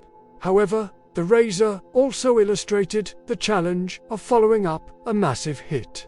Motorola struggled to create a worthy successor, and by the time the iPhone arrived in 2007, the Razr's flip phone design language looked suddenly dated. The Razr's dominance was brief but intense, marking perhaps the peak of the pre-smartphone era of mobile phone design. We mentioned WAP browsing earlier, but it's worth noting that the Nokia 7110 was the device that introduced many people to the concept when it launched in 1999. The 7110 featured a spring-loaded slide cover that you could flick down dramatically to answer calls. And it included a WAP browser that allowed rudimentary web access. Nokia marketed the 7110 heavily, including product placement in the Matrix movie, where characters used modified 7110s to communicate. The phone represented Nokia's vision of mobile internet access, though, as we discussed, the reality of WAP was often disappointing. Still, the 7110 was significant as an early attempt to merge telephony with internet connectivity, a preview of the smartphone revolution that would follow. BlackBerry, having established itself as the dominant platform for business email, began expanding beyond its core audience in 2006 with the BlackBerry Pearl. The Pearl added multimedia features including a camera, media player, and a more consumer-friendly design with a trackball navigator. It was BlackBerry's attempt to appeal to regular consumers, not just business professionals, and to compete with increasingly capable consumer phones from Nokia, Motorola, and others. The Pearl retained BlackBerry's famous keyboard, though in a more compact, SHORE-type format, where each key represented 2 letters. The Pearl had moderate success, showing that there was consumer interest in BlackBerry devices beyond the corporate market, though ultimately BlackBerry would struggle to maintain relevance as touchscreen smartphones like the iPhone and Android devices redefined user expectations. Each of these developments, cordless phones, number, memory, wall mounting, digital trials, pages, miniaturized mobiles, fashion-forward designs, early web access, and multimedia features, represented responses to user needs and desires. Some were incremental improvements to existing concepts. Others were bold experiments that opened new possibilities. Not all succeeded equally in the market, but each contributed to our collective understanding of what phones could be and how they could fit into human lives. The telephone's evolution was never a straight line from one breakthrough to the next, but rather a complex web of parallel innovations, competing visions, and gradual refinements. Rest peacefully knowing that this messy, productive process of innovation continues today, driven by the same fundamental human needs that inspired Bell, Edison, and all those early pioneers: the need to connect, to communicate, to hear and be heard across whatever distance separates us. As mobile phones evolved from simple voice devices into multimedia computers, the networks supporting them had to evolve just as dramatically. The story of mobile data is one of constantly pushing against bandwidth limitations, finding clever ways to squeeze more information through the limited radio spectrum available for wireless communication. In 1999, as the mobile industry was preparing for the transition from second-generation digital networks to third-generation systems capable of high-speed data, the WCDMA standard was finalized. WCDMA stood for Wideband Code Division Multiple Access, a technology that allowed multiple users to transmit simultaneously on the same frequency band by encoding each transmission with a unique spreading code. Think of it like having multiple conversations in the same room, but with each conversation in a different language. If you know the language, you can follow one conversation while the others become background noise. WCDMA was more spectrally efficient than previous technologies, meaning it could carry more data in the same amount of radio spectrum. It became the air interface for UMTs, the most widely deployed 3G technology globally. The standardization of WCDMA in 1999 was crucial because it gave equipment manufacturers and network operators a common target to design toward, ensuring that 3G networks and devices would be interoperable across different countries and carriers. This standardization process required extensive international cooperation and compromise, with competing technical approaches being evaluated and the best elements being incorporated into the final specification. The hunger for mobile data continued to grow faster than network capacity. By the late 2000s, smartphones were becoming mainstream, and users expected to stream video, download apps, browse rich web content, and maintain constant connections to social media and email. The 4G LTE networks that launched around 2009-2010 provided a significant speed boost, but engineers were already working on enhancements. By 2011, LTE Advanced was reaching gigabit speeds in laboratory tests and advanced deployments. That's 1000 megabits per second, fast enough to download a full-length HD movie in seconds. These speeds were achieved through a combination of techniques. Carrier aggregation bonded multiple frequency channels together for greater bandwidth. Advanced MIMO antenna systems transmitted multiple data streams simultaneously, and sophisticated modulation schemes packed more bits into each radio transmission. LTE-Advance represented the maturation of 4G technology, delivering performance that exceeded what most users needed for typical smartphone tasks. In fact, for many use cases, LTE Advanced provided speeds that rivaled or exceeded home broadband connections, raising interesting questions about whether fixed-line internet would remain necessary in the future. Before LTE became the dominant 4G technology, there was a competing approach called WIMAX, which launched commercially in 2006. WiMAX worldwide interoperability for microwave access was designed as a wireless broadband technology that could serve both mobile and fixed applications. Some carriers, particularly Sprint in the United States, made significant investments in WIMX, building it out as their 4G solution. WIMX had some technical advantages and worked reasonably well, but it faced challenges in ecosystem development. Most phone manufacturers and chipset makers were focused on LTE, which had stronger backing from the global telecommunications industry. This meant fewer phones supported WIMX, and those that did often had worse battery life and bulkier designs due to the need to include additional radio hardware. By the mid-2010s, it became clear that LTE had won the 4G standards battle. and even carriers that had deployed WIMX began transitioning to LTE.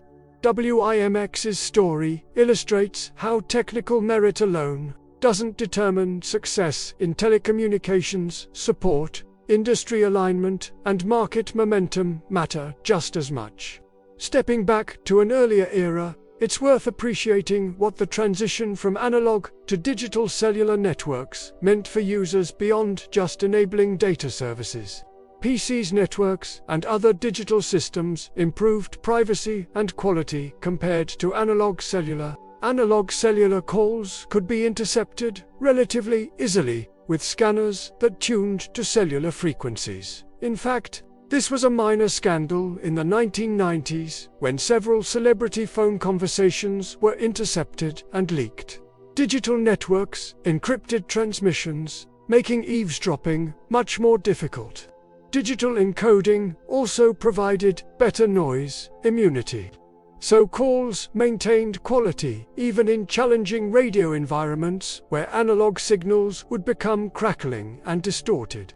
And digital networks could detect and correct transmission errors, further improving reliability. These quality-of-life improvements perhaps weren't as flashy as new features, but they made the everyday experience of using a mobile phone more pleasant and secure.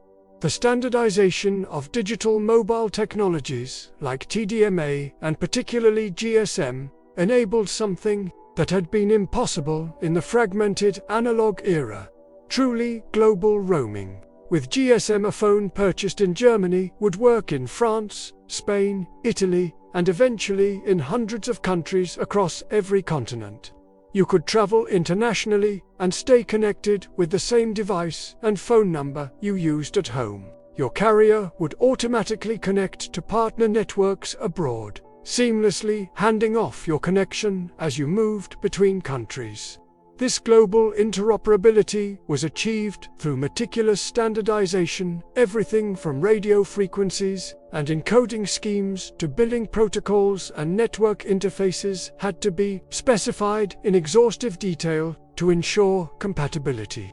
The work was tedious and required compromise from competing interests, but the result was revolutionary for international travelers and businesses. Global roaming transformed mobile phones from local or national communication tools into truly global ones, making the world feel smaller and more connected. Of course, international roaming charges could be shockingly expensive in the early days, sometimes leading to bill shock when travelers returned home. But even with the high costs, the capability itself was remarkably could be reached anywhere in the world where GSM coverage existed, maintaining continuity of your digital identity regardless of physical location. These network evolution stories from WCDMA to LTE advanced, from WIMAX experiments to PCS improvements, from isolated national networks to global GSM, roaming represent the invisible infrastructure that makes modern mobile communication possible.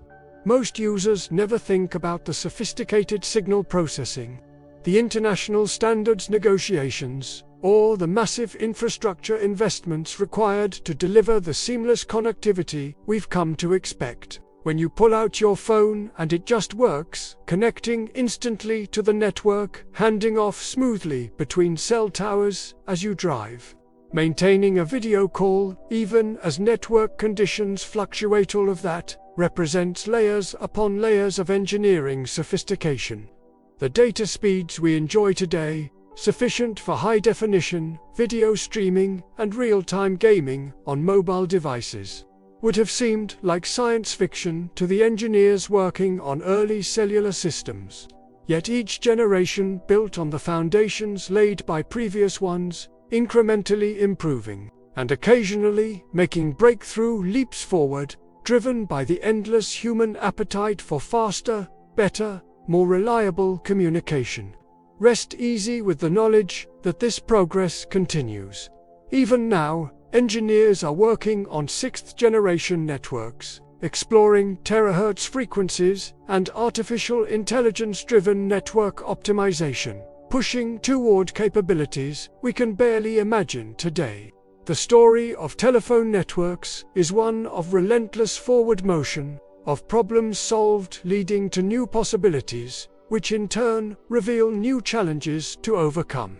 It's a story that continues to unfold, shaped by technology, but ultimately driven by the simple, timeless human desire to reach out and connect with others, to share our thoughts and experiences, to maintain bonds across whatever distances separate us. And so we arrive at the present moment, looking around at the world the telephone has created.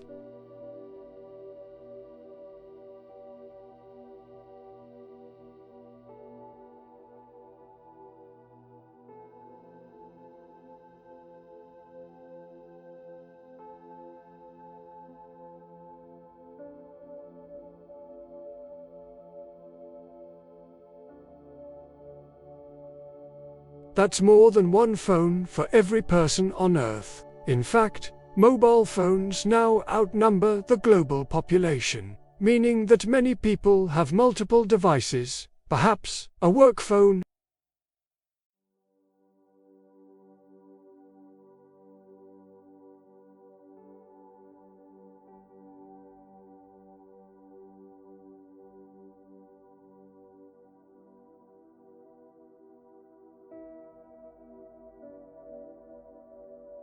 from remote villages in sub-Saharan Africa to dense megacities in Asia, from wealthy European capitals to island nations in the Pacific. Mobile phones have become nearly universal. This universality happened remarkably quickly. Just 30 years ago, mobile phones were expensive luxuries owned by a small elite. Today, even in developing nations with limited infrastructure, mobile phone ownership is common, sometimes more common than access to clean water or reliable electricity. The mobile phone has become humanity's most successful technology in terms of raw adoption. But it's not just that we have phones, it's what these phones have become. Modern smartphones combine voice, video, data, and computing in a single pocket-sized device. They're simultaneously telephones, cameras, video recorders, computers, game consoles, music players, navigation systems, payment devices, identification documents, keys, flashlights, health monitors, and portals to all human knowledge via the internet. The smartphone is a Swiss Army knife of digital functionality, a general-purpose tool that can be adapted to countless specific purposes through software.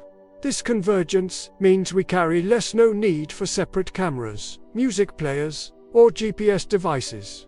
But we also depend more heavily on this single device. Losing or breaking your smartphone can feel like losing a part of yourself, cutting you off from the networks and information that structure your daily life.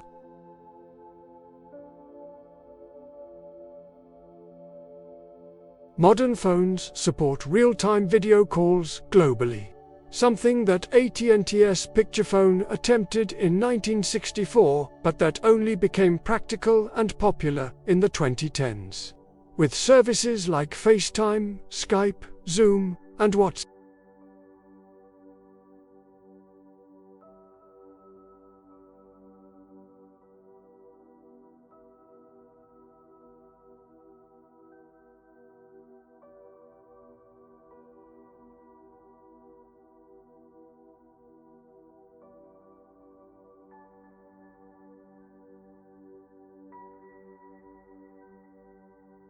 video calls became the medium for family gatherings, business meetings, medical consultations, classroom instruction, and social celebrations. What had been a neat feature became essential infrastructure for maintaining society during lockdowns.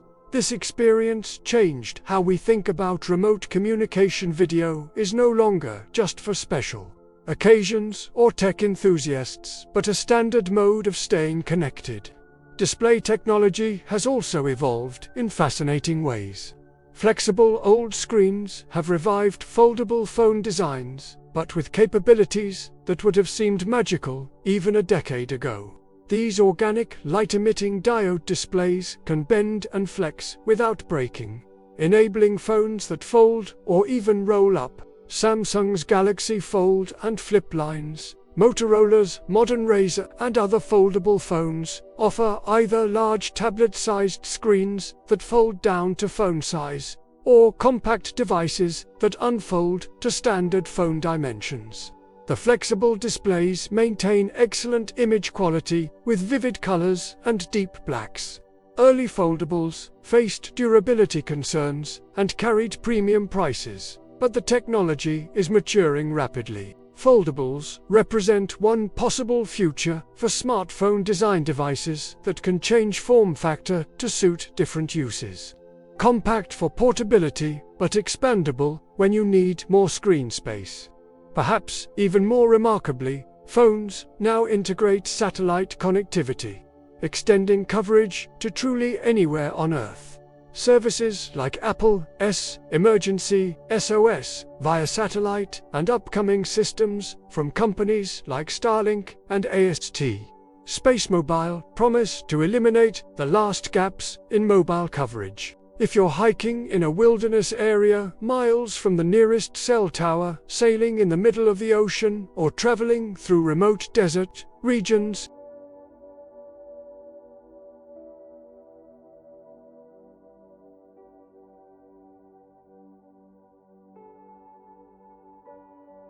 the physics of this are challenging.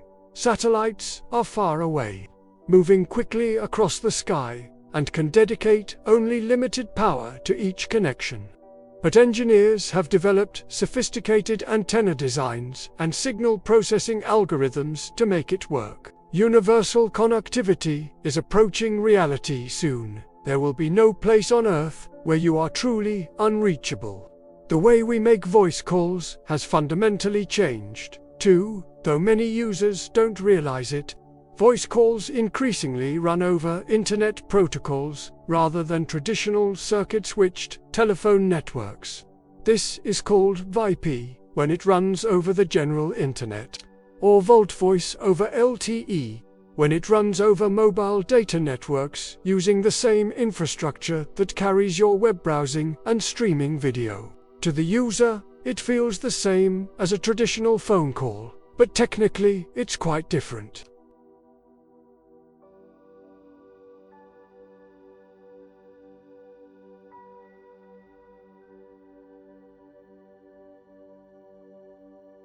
This transition to IP-based voice has several advantages. It's more efficient using network resources more flexibly. It enables easier integration with other services and features. And it simplifies network architecture by treating voice as just another form of data, rather than something fundamentally separate. The circuit-switched networks that carried telephone calls for over a century are being gradually phased out, with some countries having already shut down their old telephone exchanges entirely. It's a quiet revolution that most people haven't noticed. Calls still work. After all, but it represents the final convergence of telephony and internet technology. Physical SIM cards are being phased out as well, replaced by eSIM technology embedded directly in phones. We mentioned eSIM earlier, but it's worth emphasizing how significant this transition is. For decades, the SIM card was a defining feature of mobile phones, a small physical object you had to obtain from your carrier, insert carefully into your phone, and swap out when changing carriers or traveling internationally. With eSIM, all of that becomes software-based. Activating new service is as simple as scanning a QR code or downloading a profile. Switching between carriers for better rates requires no physical card swap. Traveling internationally, you can add a local carrier's data plan alongside your home service, switching between them as needed.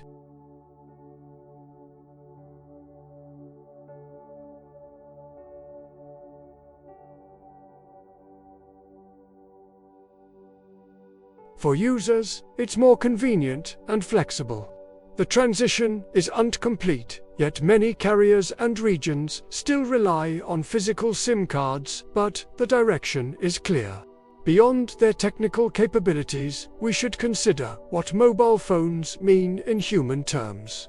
Mobile phones are central to business communication in the modern world. Deals are negotiated, contracts are signed digitally, projects are coordinated, and teams collaborate all through mobile devices.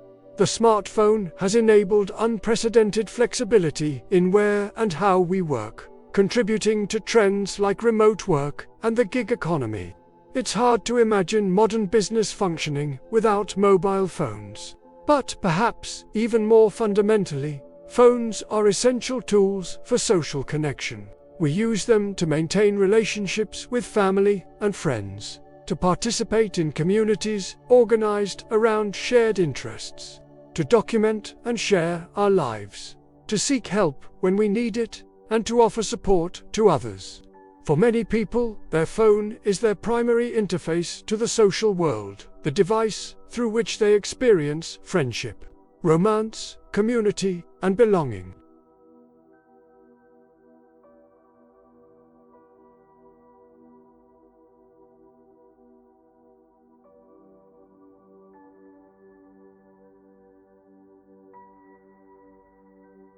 These are complex issues without simple answers, but they reflect how deeply the telephone, in its modern smartphone form, has woven itself into the fabric of human life.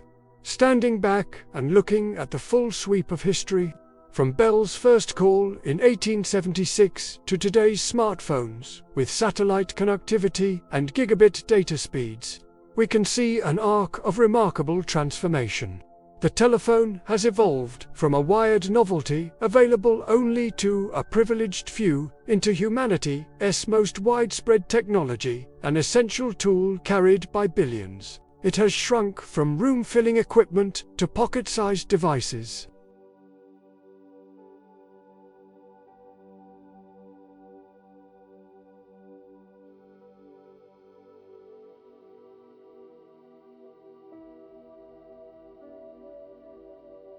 It has transformed from a luxury to a utility to something even more essential, a gateway to participation in modern society. The telephone's journey reflects broader themes in technological development. The way innovations build on previous foundations, each generation of engineers standing on the shoulders of those who came before. The way technologies mature from expensive, limited prototypes to reliable, affordable, mass-market products. The way initial applications give way to uses the inventors never imagined. And the way technologies shape society, even as society shapes how technologies are used and what they become. As you drift off to sleep, perhaps you can marvel at the device that might be sitting on your nightstand or charging nearby. That smartphone is the inheritor of more than a century of innovation. The descendant of Bell's liquid transmitter and Edison's carbon microphone, of Stroger's automatic exchange and Cooper's handheld prototype, of countless engineers whose names we've evade forgotten, but whose contributions live on in the technology we use every day. It contains more computing power than the systems that guided astronauts to the moon, more information than the greatest libraries of the ancient world, and more connectivity than all the telephone networks that existed just a few decades ago. And yet we carry it casually in our pockets, perhaps taking for granted the miracle of being able to speak with anyone, anywhere, at any time. The story of the telephone is, ultimately, a story about human connection, about our deep need to communicate across distance, to hear familiar voices, to maintain bonds with those we love, to share our thoughts and experiences, to work together toward common goals, and to feel less alone in the vastness of the world. Every technical advancement, from the telegraph to 5G networks, has been driven by this fundamental human desire. The telephone doesn't just transmit voices, it transmits presence, comfort, love, urgency, joy, and all the nuances of human emotion that make us who we are. Sleep well, knowing that you live in an age of connection that all of human history built toward, when distance no longer means disconnection. When you can reach out and touch someone else's life with your voice, regardless of how many miles separate you. The telephone's story is far from over. New chapters are being written every day, but the chapters we've explored tonight show how far we've come and hint at the remarkable possibilities still ahead. Rest peacefully with these 100 facts about the telephone. These fragments of a larger story about human ingenuity, persistence, and our endless desire to bridge the distances between us. Good night.